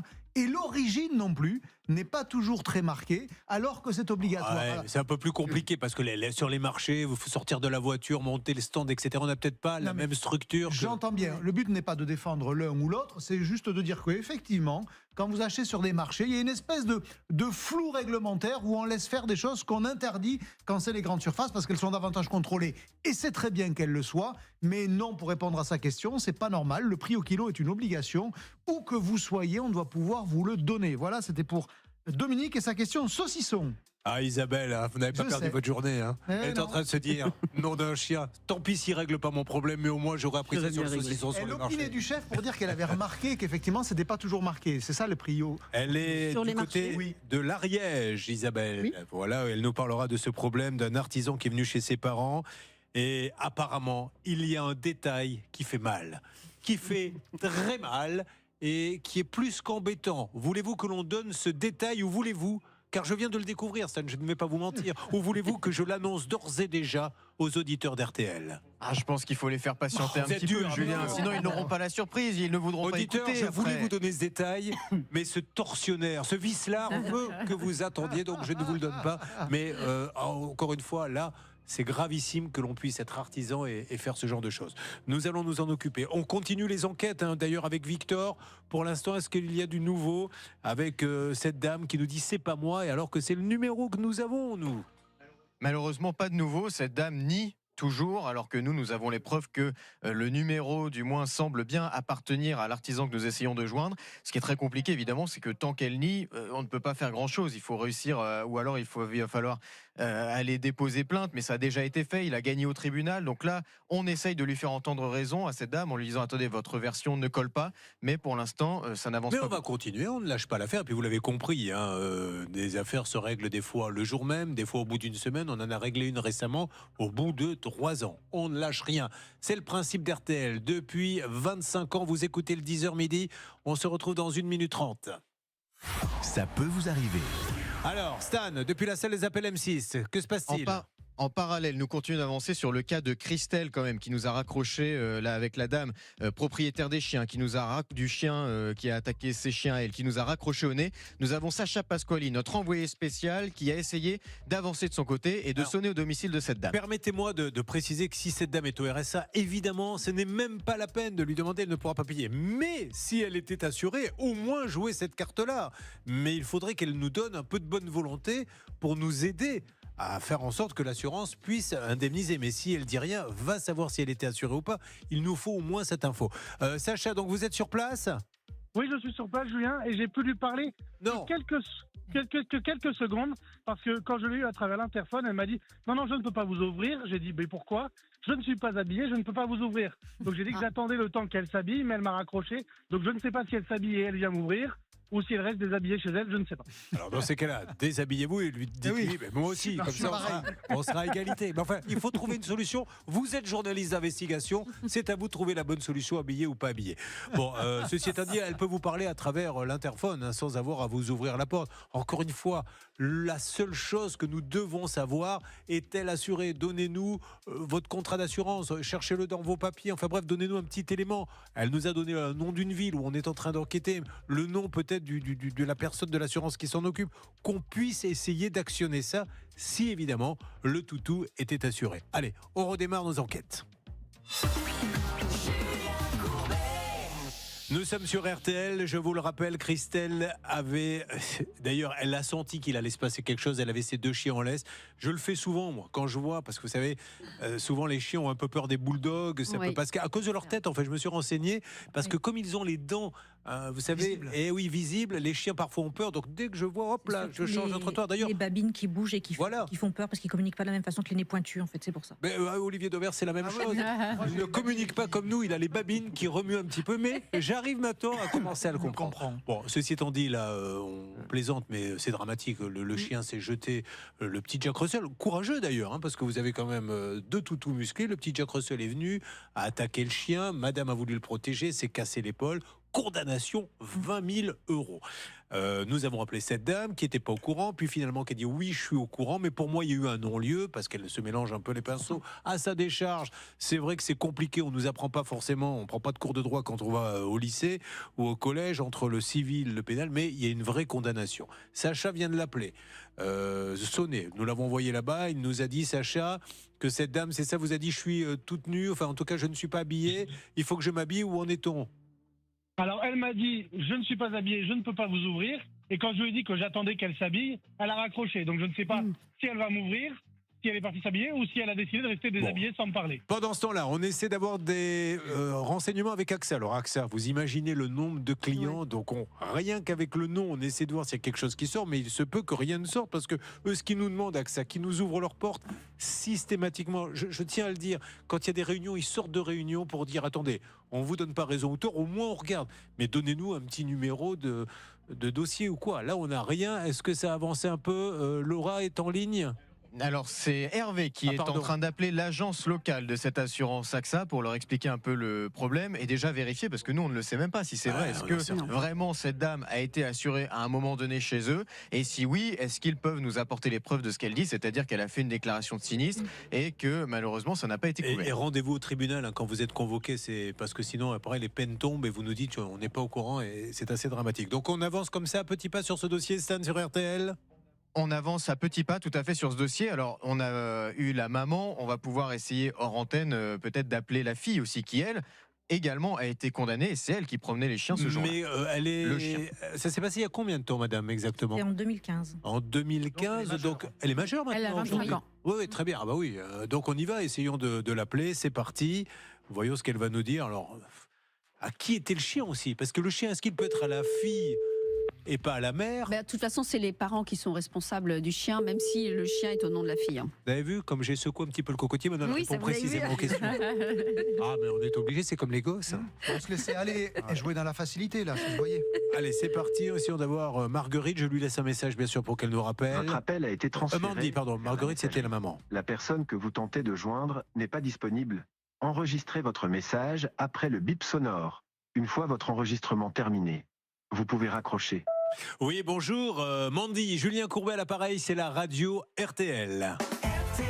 Mandy, ce n'est pas une blague, j'ai appelé votre maman également Marguerite, je suis avec Christelle qui, vous vous rappelez, promenait ses deux chiens et votre petit Jack Russell les a attaqués. Cette dame a dû se coucher, s'est cassé l'épaule et on essaie de faire en sorte qu'elle soit indemnisée.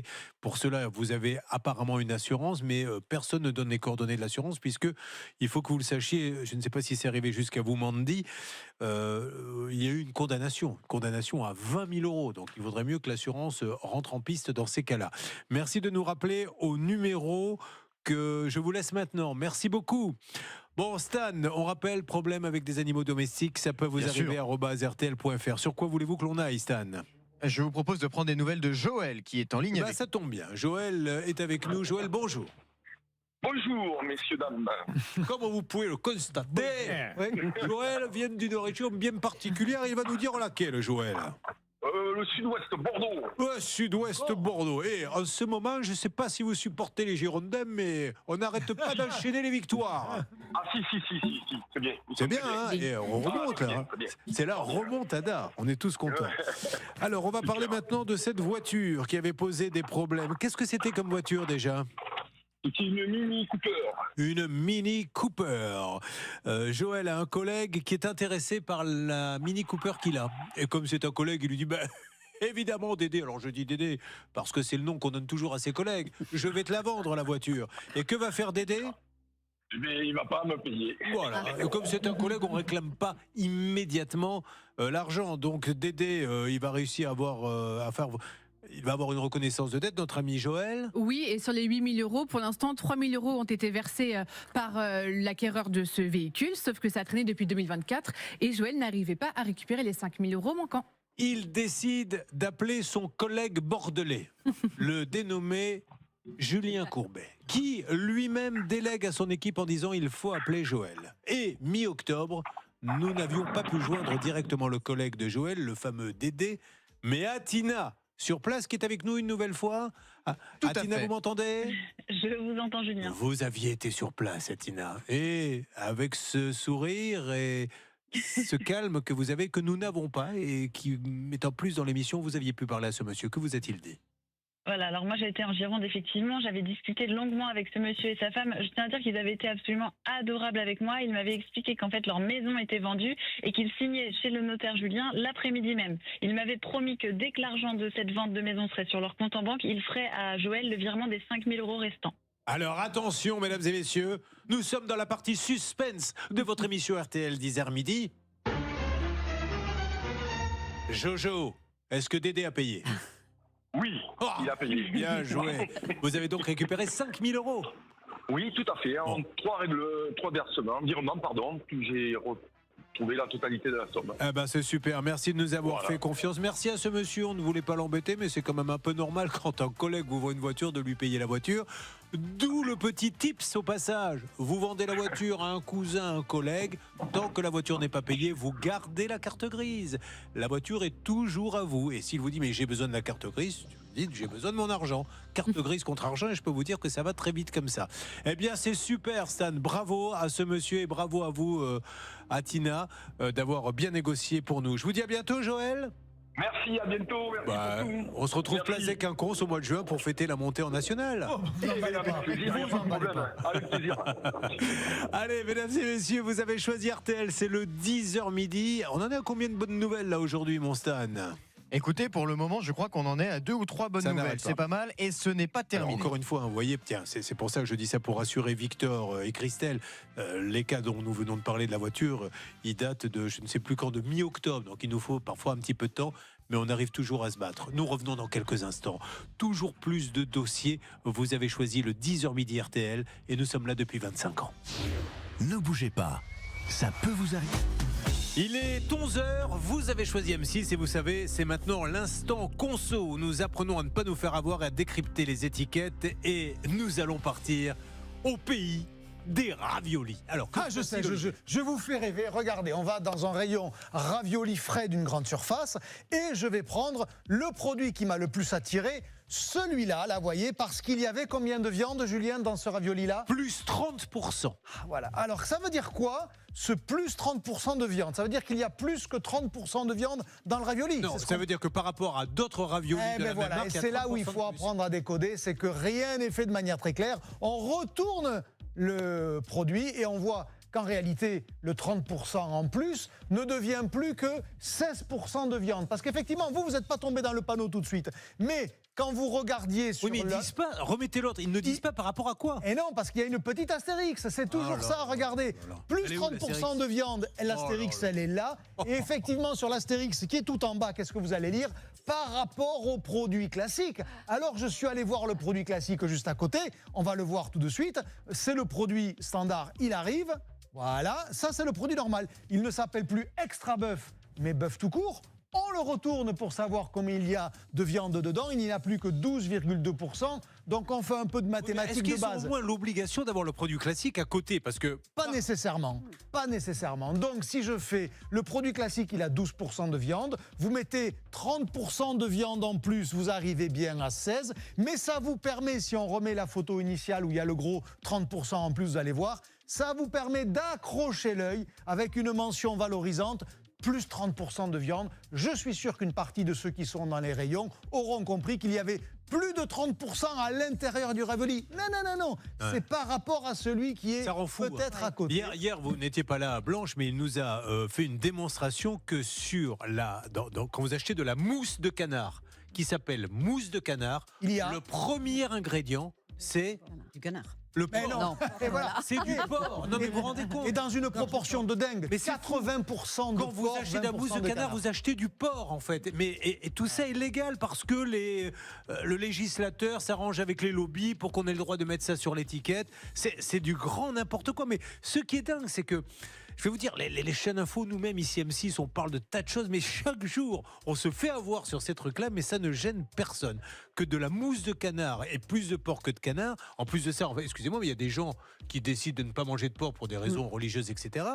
Il va falloir qu'ils retournent l'étiquette pour vraiment savoir. C'est fou, ça, qu'on ait le droit. Alors nous, on ne changera pas la loi, mais au moins, on peut vous ouvrir les yeux, et ça, c'est déjà ça. Voilà. En tout cas, pour Blanche Grandvilliers, ça lui permet de la réveiller, déjà. Je continuerai encore un peu. Allez, merci Olivier Dauvert. C'est vraiment un rendez-vous incontournable, hein, chaque jour à 11h pour essayer de ne pas se faire avoir. Et j'avoue que je découvre depuis qu'il est dans l'émission des choses, je ne pouvais pas soupçonner que ça se passe comme ça. On continue. Il va être grand temps de passer au cas d'Isabelle qui commence à avoir un ton menaçant me concernant.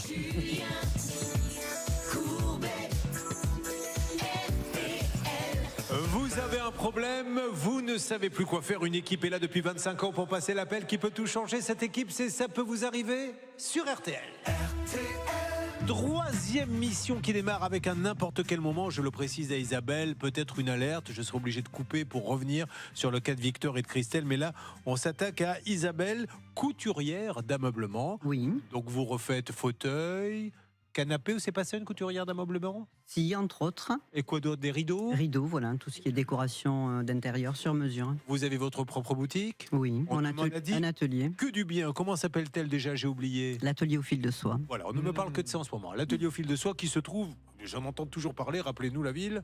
Le Fossat en Ariège. Voilà, c'est là-bas qu'il faut. D'ailleurs, merci pour la veste Voilà. et la chemise. Si vous avez des chutes de rideaux, je suis preneur, évidemment, par principe, pour mes vestes colorées, j'adore ça. Il est habillé avec les restes d'un canapé. Merci beaucoup. Bon, ben Isabelle, vous vous êtes fait une belle pub pour votre magasin. Merci et à bientôt. Mais vous n'êtes pas venu pour ça, car dans l'Ariège, vous avez vos parents encore. Alors, ils ne sont pas en Ariège, ils sont en Haute-Garonne, pardon. Haute-Garonne. Quel âge ont-ils, sans indiscrétion? 80 et 90 ans. Ils ont fait appel à un artisan, ils vous en ont parlé avant. Qu'est-ce qui s'est passé? Ils ont fait appel à un artisan. Oui. Sans nous en parler. Donc, on est 4 filles. Oui. Votre papa était-il le docteur Marche? Non, il était facteur. D'accord, très bien. Et alors, donc, ils ont fait appel à un artisan et que s'est-il passé? Donc, l'artisan est venu. Il devait faire quoi? À la base, pour une infiltration d'eau. D'accord. Et donc il est venu pour voir le chantier. Et ensuite... Vous avez remarqué la différence de débit de parole entre Isabelle et moi? Moi, on reproche de parler trop vite. On dit tu saoules les gens. Isabelle n'est pas dans cette catégorie. On fait la moyenne et c'est parfait. Je plaisante, Isabelle, c'est pas votre métier. Isabelle, dites-moi juste quel est le problème. Il est venu, il aura fait payer combien? Il est revenu faire faire la toiture. Alerte sur le cas 1, c'est vous, Victor. Incroyable, incroyable. Nous sommes en direct, il est 11h05. Qui est en ligne? Ridvan. Bonjour. Ridvan. Bonjour. Bonjour, Ridvan. Vous allez être un peu surpris. Je vous demande de ne pas raccrocher. C'est Julien Courbet. Nous sommes en direct sur la radio RTL, Ridvan. Ridvan, je suis avec Victor, vous savez, le tailleur de pierre qui avait fait appel à vous pour un chantier. Et comme il n'était pas content, il a arrêté le chantier. Il dit qu'il a été menacé, il a été en justice et vous avez été condamné, vous et votre collègue, à le payer. Alors, Victor est là, il va vous expliquer que c'est pas une blague. Allez-y, Victor. Bonjour Ridvan, et c'est pas une blague. Alors, pourquoi êtes-vous là? Qu'est-ce que vous attendez de Ridvan? Eh bien, Ridvan, je suis à l'émission parce que j'aimerais que, enfin, Ali et toi, vous puissiez régler ce pourquoi vous avez été condamné, à savoir un peu plus de 3 000 euros. Est-ce que vous êtes au courant, Ridvan, déjà de la condamnation? Oui, je suppose. Oui. Voilà, bon. Vous êtes condamné, mais vous êtes condamné avec Ali, on est bien d'accord, tous les deux? Oui, c'est ça. Bon, pour extorsion. Alors, juste, Ridvan... Comment ça s'appelle? C'est un kebab, c'est ça? Pardon, j'ai pas entendu. Ali, oui.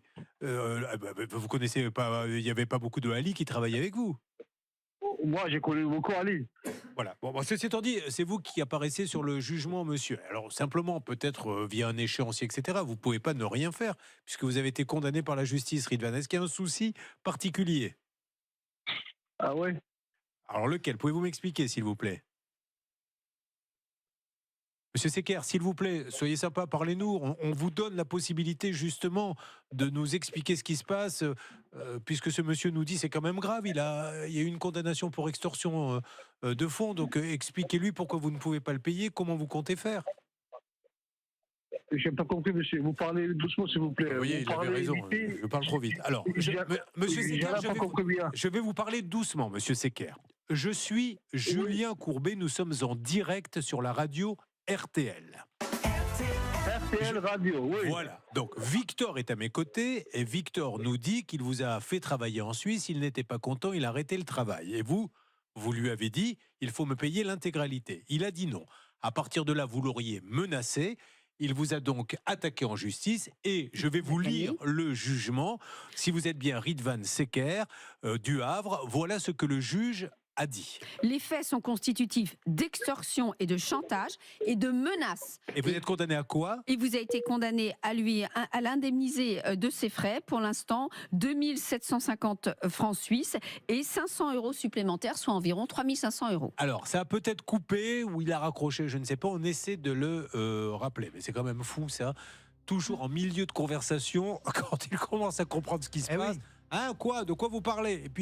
Et puis ça raccroche. Et ils étaient parfaitement courants puisqu'ils ont tenté de faire appel de la décision et leur appel a été déclaré irrecevable car trop tardif. Je serais bien resté un petit peu plus longtemps avec lui pour votre affaire, mais surtout pour qu'il me donne le numéro d'Ali pour vérifier ce qui s'était passé tout à l'heure. Car pour ceux qui viennent de nous rejoindre, ils sont 2 à être condamnés, Raidvan, mais également Ali. Et le Ali, on l'a appelé. Ça semblait être lui, puis tout d'un coup, c'était plus lui. C'est très mystérieux. Je vous laisse avancer, Stan, et on refera une alerte. Isabelle, qui déjà me faisait un petit peu la gueule parce qu'elle passait en 3e, commence avec son pouce, je le dis aux auditeurs d'RTL, à le mettre sous son cou et en me regardant, voulant dire voilà ce qui va t'arriver si tu n'avances pas vite. Donc Isabelle, c'est ses parents qui font appel à un artisan pour une fuite d'eau. Que va faire l'artisan ? Combien ont-ils payé les parents ? Alors, les parents, à ce jour, ont versé plus de 10 000 € à cet artisan. En fait, ils ont fait appel à cet artisan parce qu'il y avait des intempéries chez eux. Donc, dans l'urgence, ils ont appelé plusieurs artisans. Comme par hasard, un seul était disponible. C'est lui qui a décroché le devis, qui a décroché le chantier. Donc, c'est les parents qui ont quasiment versé l'intégralité. Ils ont versé 2 fois 50% sur 2 devis différents. Et là où on est très mécontent, Julien... Est-ce qu'il y a quelque chose qui a été fait ? Oui, tout à fait. Les travaux ont été faits. En partie. Les travaux ont été bien faits. Non mais il faut le dire. Bien fait. Moi, je suis couturière, je suis pas maçon. Hein. Oh, c'est un peu le même métier. Franchement, j'ai un canapé en béton. Oui, on peut dire que les travaux ont commencé. Bon, mais ceci étant dit, il n'a pas fini. Non, ça n'a pas été terminé. D'accord, ils ont payé l'intégralité. Quasiment. Une bonne partie, oui. Mais surtout, si jamais il y avait un souci sur les travaux, vous le savez, on vous le répète à longueur de journée, l'artisan doit être assuré, etc. Et c'est là, mettez-moi la virgule suspense, elle ne sert pas beaucoup, mais là, si on ne la met pas aujourd'hui, autant l'acheter. Mais écoutez, what découvre Isabelle? Chez Discover that, l'artisan avait radié sa société 1 an avant les devis. Et je répète, pour ceux qui n'ont pas bien compris, 1 an avant de venir travailler. Pardon, madame? Allez-y. Pas radié. Liquidation judiciaire. Liquidation judiciaire. Liquidation judiciaire. Donc l'entreprise n'existe plus et pourtant il revient. Et il fait des devis chez ces personnes. Alors, très vite, on va lancer l'appel parce que là, c'est gravissime. Je suppose que le dénommé Jean-Pierre Pénal, que vous connaissez tous, pourrait s'en mêler. Dans 1 minute 30, sur RTL, nous demandons des explications à ce monsieur. Nous lui tendons le micro dans le cadre du débat contradictoire, qu'il puisse nous dire, vous dites n'importe quoi et je vais rectifier. Soyez là dans 1 minute 30 RTL. Ça peut vous arriver à votre service. Alors, est-ce que Jean-Pierre Pénal, là, il peut se fâcher? Alors, en fait, ce qu'il aurait fallu faire, c'est tout de suite prévenir le mandataire liquidateur qui, lui, a une obligation de surveillance. Parce que quand vous êtes en liquidation judiciaire, évidemment, par principe, l'activité est arrêtée, vous n'avez plus du tout le droit de travailler. Et il aurait pu prendre des sanctions. Mais là, aujourd'hui, en 2024, ça a été clôturé. La liquidation est clôturée, donc on ne peut plus s'adresser au mandataire. Mais on a des éléments qui nous permettent quand même de dire qu'on peut aller devant Jean-Pierre Pénal, comme vous dites, Julien. Et vous avez raison. D'abord parce qu'on a une assurance datée de février 2023, alors que c'était une époque où il était liquidé. Et en plus, il a sûrement fait des faux, puisqu'il a dû faire croire qu'il avait encore une entreprise en activité, alors que ce n'était pas le cas, Julien. Bon, alors nous allons l'appeler pour qu'il nous donne évidemment sa version des faits. Est-ce que aujourd'hui, ce monsieur, il reste quand même en communication avec les parents? Oui, tout à fait. On a beaucoup de messages dans ce dossier. Ce monsieur a déjà commencé à rembourser. En fait, pour être bien précise, les parents de notre amie Isabelle ont versé plus de 27 000 €. Ils se sont mis d'accord sur une certaine somme à rembourser. Aujourd'hui, il faut qu'on aille récupérer 8 000 €. Donc, il rembourse petit à petit. Il envoie des messages en disant qu'il est en difficulté, qu'il il n'aurait pas dû faire ce qu'il a fait. Il a fermé sa société. La liquidation, c'est compliqué pour lui. Malgré tout, il doit toujours 8 000 € aujourd'hui. Mais je le dis à tous les artisans qui s'amuseraient à faire ça, c'est gravissime. Vous tombez, vous avez un accident, il n'y a pas d'assurance, vous faites de mauvais travaux, ça s'écroule, quelqu'un se retrouve sous l'effondrement. Mais c'est terrible, c'est la prison directe là, on ne peut pas travailler sans société, sans assurance. Bon, on lui tend le micro et on essaie de voir s'il peut continuer l'échéancier pour avancer. C'est parti. Isabelle parle peu, mais quand elle parle, elle ne déçoit jamais. Elle parle pour ses parents qui font appel à un artisan. Je vous la fais courte. L'artisan, évidemment, prend quasi l'intégralité, ne fait que la moitié ou à peu près, mais surtout travaille avec une entreprise qui a été radiée 1 an auparavant. Donc, pas d'assurance, rien. Il a commencé à rembourser, il a arrêté. C'est grave. Et l'appel est lancé maintenant. Il est 11h13. Vous vivez des situations similaires. Ça peut vous arriver @rtl.fr. Nous appelons tout de suite ce monsieur. Oui, Michael. Oui. Bonjour Michael. Michael, vous allez être un peu surpris, mais ne raccrochez pas, tout va bien. C'est Julien Courbet, nous sommes en direct sur la radio RTL. Michael, je suis avec Isabelle, qui est l'une des 4 filles du couple qui s'appelle... Monsieur et Madame Saher. Voilà, donc vous savez que vous avez été faire des travaux chez eux, avec une entreprise qui avait été liquidée 1 an auparavant. Bon, aujourd'hui, vous avez commencé, et bravo monsieur, parce que vous avez assumé, vous avez commencé à rembourser, mais Isabelle vous dit pourquoi elle est avec nous sur RTL en direct. Mais bonjour Monsieur Soulès. Alors, allez-y. Oui, bonjour. Je voudrais que vous finissiez de rembourser les 8 000 euros qu'il reste sur les 9 000 à rembourser, tout simplement. Vous avez fait des promesses, vous n'avez pas tenu, donc aujourd'hui, voilà, mes parents ont aussi besoin de cet argent. Oui, je comprends bien, mais vous savez que ça a été un peu compliqué. Comme je vous ai dit, je me suis mis en liquidation. Oui, vous êtes mis. Oui, on va le laisser parler. Allez-y, monsieur Soulès, je vous écoute. Voilà, comme vous dites, comme je vous ai dit, je me suis mis en liquidation parce que j'ai eu des petits soucis de santé. Et ça a été un petit peu compliqué, ça a été un peu la descente aux enfers, mais ça je vous avais expliqué, je ne vais pas m'étendre là-dessus. Et après, voilà, je vous ai fait des premiers paiements, comme j'ai pu. Après, je ne refuse pas de régulariser la situation, mais c'est un peu compliqué en ce moment. Mais monsieur Soulès, je comprends tout à fait, vous avez des soucis de santé, j'espère que ça va beaucoup mieux, vous arrêtez la société. Mais si vous avez des soucis de santé et que vous arrêtez la société, pourquoi vous allez prendre de Je ne vous ai nouveaux... pas dit ça, monsieur. Je n'ai pas dit que j'ai des soucis de santé, j'ai dit que j'ai eu des soucis de santé. C'est différent. Oui, vous avez eu des soucis de santé. Je n'ai pas dit que j'ai des soucis de santé en ce moment, j'ai eu des soucis de santé. D'accord, vous avez eu des soucis de santé qui vous ont poussé à fermer la société. On est d'accord ? Tout à fait. Mais alors, si vous aviez à l'époque des soucis de santé, si vous avez fermé la société, pourquoi allez-vous prendre des contrats sans société chez ces personnes âgées ? C'était pas des contrats à la société, parce que la société était en cours de liquidation. Quand j'ai travaillé chez Madame Saher, à l'époque, c'est pas ce qu'on a, nous, monsieur. Alors, on va essayer d'être précis, parce que là, si je dis des bêtises, d'où l'intérêt de vous donner la parole, monsieur. C'est de ne pas dire de bêtises sur l'antenne et que vous puissiez rectifier. Voilà ce que nous avons, et je vous donne la parole derrière. Oui, bonjour monsieur. Nous, ce qu'on a dans le dossier, c'est que votre société a été liquidée en août 2022. Premier devis signé le 17 mai 2023.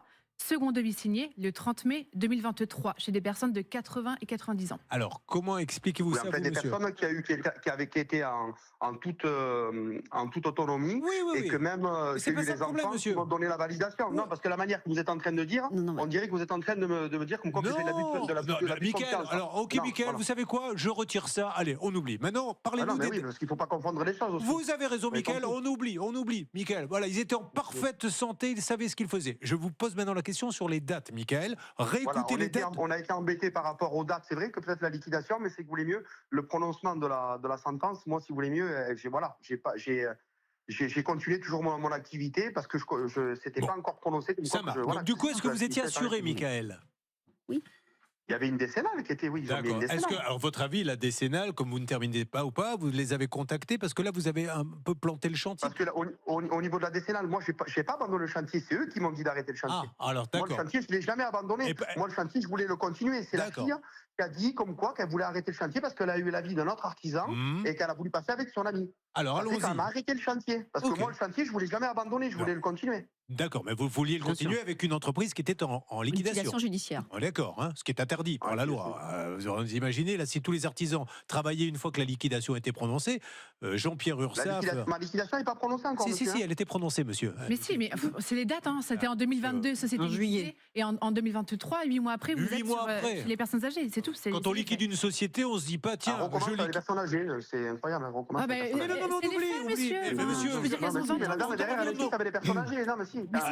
peut-être que parce que... Peu importe, alors d'aujourd'hui, qu'est-ce qu'elle veut faire, cette dame ? Moi, je veux les 8 000 euros. Elle veut que vous continuiez les paiements, monsieur, parce que sinon, il va y avoir des pots de plainte, etc. Oui, elle va retourner à la gendarmerie. Vous nous produisez effectivement une attestation décennale qui est datée de février 2023. Je vous pose la question, est-ce que votre assureur était au courant ? Vous étiez en liquidation judiciaire. Quand vous êtes en liquidation judiciaire, et le liquidateur a bien dû vous le dire, vous n'avez plus le droit d'exercer en nom propre jusqu'à la fin de la clôture qui a été arrivée qu'en 2024. Monsieur Soulès, vous étiez assuré chez qui ? Je suis assuré sur un courtier. Oui, chez qui ? Quelle est l'assurance ? Quel est le courtier ? Le courtier à l'époque que j'étais assuré, c'était Sogessure. Alors, Non, pas Sogecur, non. c'est une Attendez, assurance. faut dire de bêtises. Non. C'est le courtier que je t'ai assuré à l'époque. Attendez, c'était qui? C'était. Attendez, je crois qu'on l'a. Moi, j'ai le document sous les yeux, c'est Progeas. Progeas, ouais. Voilà, Progeas. C'est un courtier, Progeas? C'est ça. Je ne sais pas, il ne semble pas. Non, c'est l'assurance. C'est un courtier passé sur un courtier. D'accord. Mais est-ce qu'eux étaient au courant que vous. Mais là, on est en train de parler de l'assurance à la base. L'assurance, pour le moment, le chantier n'a pas été terminé, il n'y a pas eu de couture de chantier. Non, mais monsieur, est-ce que votre assureur était au courant que vous étiez en liquidation judiciaire? C'est ça ma question. Mais je pense qu'il doit être au courant. Oui. Ah bon? Ah oui, comment on a des registres. Et comment il serait au courant si on lui dit pas? Au final, vous cherchez, vous êtes, on est là pour arranger les choses. Ah oui, mais monsieur, comme vous ne me proposez pas d'accord, alors qu'est-ce que vous lui dites à cette dame qui veut ses 8 000 €? On est en train de regarder, on est en train de discuter, monsieur. Après, je ne vais pas m'étendre à la radio devant tout le monde, devant toute la France, sur un truc, vous m'avez compris. Voilà, à l'heure d'aujourd'hui, moi je vous explique, je ne suis pas un délinquant et je ne suis pas un voleur. Non. Moi, à l'heure d'aujourd'hui, je peux trouver un arrangement. C'est des personnes, comme vous dites, âgées. Moi, je ne suis pas là pour me partir. Alors, quel est l'arrangement? Allez, soyons concrets. Quel est l'arrangement, monsieur Soulès? Soyez concrets. Moi, je suis d'accord de faire un échéancier avec eux, le respecter. On y va. Alors, c'est super. Ils attendent que ça. Le problème, c'est pourquoi vous me proposez ça maintenant au moment que je vous appelle. Vous savez, monsieur, je vous explique, si je serais un délinquant, je continue toujours, je suis toujours dans l'activité. Hein. Ah, je sais pas, peut-être que vous le faites, j'en sais rien. Moi, je suis toujours dans l'activité, monsieur, je suis toujours dans l'activité. Bon, ok. Je travaillais dans. Voilà, tant mieux si vous avez de l'activité, monsieur. Alors, pourquoi vous ne leur avez pas proposé un échéancier? On l'a. Mais j'y ai proposé, jusqu'à maintenant, c'était un peu compliqué. Je leur ai envoyé un mail il n'y a pas longtemps, je pense qu'ils ont dû vous le montrer, comme quoi que je m'aurais engagé encore de pouvoir leur rembourser cet acompte. Super. Voilà. Et après, voilà, c'est que jusqu'à maintenant, c'était un peu compliqué. Je leur ai expliqué par mail que j'ai eu des soucis. Voilà, maintenant, à l'heure d'aujourd'hui, voilà, je suis pas fermé à une négociation. J'ai pas envie de problèmes, j'ai pas envie d'être encore plus de problèmes. Mais j'en pose pas plus, monsieur, mais c'est très gentil à vous d'être ouvert à une négociation, vu que vous avez quand même signé un chantier alors que vous étiez en liquidation. Alors, et que vous leur devez des sous. Donc, madame, voulez-vous rajouter quelque chose? On va voir avec ce monsieur quel échéancier. On se retrouve dans quelques instants, mesdames et messieurs, pour savoir quel échéancier peut être proposé. Mais encore une fois, ce monsieur a tout à fait le droit de ne pas être d'accord avec nous. On discute argument contre argument. Ça peut vous arriver pour vous défendre. Isabelle, qu'est-ce que vous avez à dire à ce monsieur sur ce qui vient d'être dit? Ça fait un an qu'il a commencé à rembourser les 9 000 €. Donc il a remboursé. Vous avez remboursé, je m'adresse directement à... Non, moi. Alors, moi, est-ce que vous ne vouliez pas me parler, hein, comme vous ne m'aimez pas beaucoup. Et donc, alors allez-y. Donc il y a eu des remboursements, il y a eu 2 fois 500 €, alors que il y a un premier échéancier qui était passé, donc c'est lui qui nous avait dit qu'il devait nous rembourser, à hauteur de 1 000 € par mois, et ça fait plus d'1 an et demi. Qu'il n'y a rien. Là, ça fait les derniers paiements, c'est en 2024, août et septembre, 500 €. Donc depuis 2024, il n'y a rien. Il n'y a rien. Donc il pourrait me donner 200, 200 donc, par mois, enfin voilà, 300. Pas de nouvelles non plus, donc je le relance. Il me propose un nouvel échéancier qui n'est jamais arrivé. Donc ça, c'était il y a 15 jours. Bon. Et après, par contre, là où il ne faut pas tomber dans le panneau, c'est ce monsieur dit « Je ne savais pas que la société était fermée ». Quand vous allez voir quelqu'un en disant « Je liquide », c'est parce que vous êtes à l'agonie, c'est parce qu'il n'y a plus rien. Donc vous ne pouvez pas, 8 mois après, aller prendre un chantier en disant « Je ne savais pas que c'était vraiment fermé ». Parce qu'on rappelle qu'il y a une étape avant la liquidation judiciaire, ça s'appelle le redressement judiciaire, qui est justement une période de temps pendant laquelle on a droit de continuer sous condition, mais la liquidation, on n'a plus droit. La bonne nouvelle quand même, c'est que manifestement, il ne voyait pas bien le sujet, ou en tous les cas, comme c'était pas su. Non, si vous voulez, voilà, ce que j'ai maintenant, compris, c'est su. Ce que j'ai compris, c'est qu'il dit, je comprends pas pourquoi il y a tout ça. J'ai commencé à rembourser, j'ai reconnu mon erreur. Sauf qu'il a arrêté à un moment donné. Et si on lui a parlé de l'âge, c'est parce que vos parents, ils vont pas attendre jusqu'à 115 ans pour avoir leur remboursement. Maintenant, il faut quand même aller un petit peu vite. C'est pour ça qu'on a parlé de ça. Bon, rapidement, très rapidement. Et comme par hasard, il a arrêté de rembourser au moment où il y a eu la clôture de liquidation. Il s'est dit, je suis tranquille, il n'y aura plus de recours du mandataire liquidateur. Voilà. Et hop, il a arrêté de payer. Allez, on avance. On va voir si Laura elle continue de discuter avec lui. Elle va nous le rebrancher. Encore une fois, il a le droit de ne pas être d'accord avec nous. On veut juste avoir une discussion et ça m'a l'air plutôt pas mal parti. Allez, nous sommes là simplement pour trouver un accord. Ce monsieur a le droit d'être en colère et de ne pas aimer notre démarche, mais nous avons Isabelle qui dit, encore une fois, si on parle de l'âge des parents, c'est parce qu'elle voudrait que le remboursement arrive pour qu'ils puissent en profiter un peu. Rappelez-moi l'âge de vos parents. 80, 90. Voilà, donc elle aimerait que maintenant, avec cet argent, ils puissent en profiter rapidement. Mais ce monsieur nous parle, il ne se cache pas, il faut quand même le reconnaître. Laura, que vous a-t-il dit en direct sur RTL ? Oui, il ne se cache pas et ça a été très facile avec lui de discuter et de trouver un échéancier. Donc on s'est mis d'accord sur 300 € de remboursement par mois à partir de janvier 2026. Il ne peut pas janvier. avant. Voilà. Ah bon, Non, j'ai pas avant l'impression janvier. qu'Isabelle, ça lui convient. Non, ça me convient pas. Il avait 10 000 €, même 500 € c'est bien, mais ça fait quand même 2 ans que ça dure. Et oui, c'est moi qui ai fait arrêter les chantiers parce qu'il y avait, il y avait plein de vices sur les devis. Mais non, là, il faut qu'il rembourse. Je veux un minimum de 500 € sur les devis. Oh, destruction de la ceinture périphérique parce que sur la toiture en fait. À la base, c'est un dégât des eaux. C'est pas un chantier à détruire une toiture. Mais Mickaël, comme vous avez de toute façon liquidé Rénovation 31, est-ce que vous continuez à prendre des chantiers? Vous avez arrêté ou vous continuez? Ah non, moi je travaille plus avec Rénovation 31, ma société. Mais vous êtes salarié d'une boîte? Je suis salarié d'une boîte, oui, tout à fait. D'accord, ok. Bon, Stan. Oui, alors moi j'ai un petit problème, monsieur, c'est que je suis pas tout à fait d'accord avec ce que vous dites, puisque en enquêtant sur ce dossier, notre journaliste Ilaria Federico vous a appelé il y a quelques jours en se faisant passer pour une cliente, et vous répondez toujours bien au nom de Rénovation 31, et vous êtes toujours disponible pour prendre des chantiers. Ah, c'est pas vrai alors. Du tout. Alors je vais vous expliquer, monsieur. J'ai eu cet appel, et même j'ai essayé de rappeler ce numéro. Et que ça n'a pas été répondu. Parce que quand on s'est présenté, c'était sur la région, dans le Tarn. C'était ce monsieur qui m'a appelé. C'est pour ça que je m'en souviens très bien. Et elle s'est présentée, elle a redit ça. J'ai trouvé ça bizarre, si vous voulez mieux. Et j'ai rappelé pour dire comme quoi que c'était pas ça. Parce que moi, j'ai toujours une publicité qui est. J'ai plus rien dans le Tarn et dans le 31, si vous voulez mieux. Et moi, maintenant, à l'heure d'aujourd'hui, je suis sur la région de Pau. D'accord, ok. Il n'y a plus rien à voir. Juste, monsieur. Ça fait que je ne travaille plus pareil. Et maintenant, j'ai une nouvelle société que je ne dirai pas le nom parce qu'on est en antenne. Et je n'ai pas envie non plus d'avoir une mauvaise publicité parce que c'est ça que vous êtes en train de me faire passer. Je ne suis pas un voleur, loin de là. Non, mais monsieur, juste simplement. Juste, écoutez-moi. Comme vous êtes quelqu'un de tout à fait honnête, et il n'y a pas de souci là-dessus, il n'y a pas de débat. Mais pour que les choses soient bien claires, notre journaliste vous appelle, écoutez, voilà. Et c'est pour ça qu'on a eu le doute. Écoutez quand vous l'appelez et vous lui répondez. C'est parti, sachant que, je le redis, elle appelle Rénovation 31. Ce n'est pas le nom de votre nouvelle boîte, on est d'accord? Non, mais non, elle s'est présentée. Non, d'abord, elle a présenté, elle a dit monsieur. Écoutez, monsieur, on va écouter. On va savoir ce qu'elle vous a dit. Ça va être très clair. C'est parti, on y va.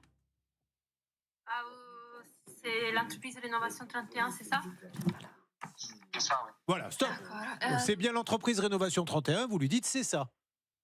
Oui. Alors pourquoi vous dites c'est ça? Puisqu'elle est liquidée. Oui, elle est liquidée, mais monsieur, je travaille plus, mais vous voyez que c'est des pièges, ça.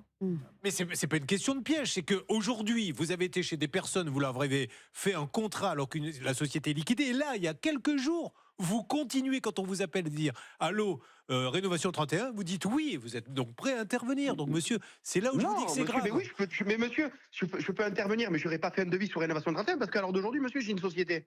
Alors je peux bien faire un devis sur la société que j'ai. Je suis pas interdit de travailler, monsieur, non? Alors, madame, intervenir, Isabelle. Je suis artisan, je suis inscrit à la Chambre des métiers, j'ai une décennale, je suis dans le bâtiment. À l'heure d'aujourd'hui, mon ancienne société a été liquidée. mais monsieur, maintenant, j'essaie de remonter. Vous voulez pas vous faire de la mauvaise pub. Vous voulez pas vous faire de la mauvaise pub sur votre nouvelle société, mais il faut quand même, ça va être compliqué pour vos clients d'entendre que sur l'ancienne, vous avez liquidé, pris quand même des contrats, que vous continuez à travailler. Donc, pour la nouvelle société, excusez-moi, moi, je veux bien vous faire de la pub, Olivier Dauvert. Monsieur, j'ai un petit conseil à vous donner. Vous avez proposé 300 € par mois. Vous avez face à vous Isabelle qui accepterait de toper à 500 € par mois en commençant dès maintenant. Vous avez la chance de travailler, vous avez ce dû et vous avez cette espèce d'historique qui est un peu bancal parce qu'encore une fois, si Jean-Pierre Pénal met le nez dans ces affaires-là avec une liquidation et du travail après, ça risque d'être plus embêtant pour vous.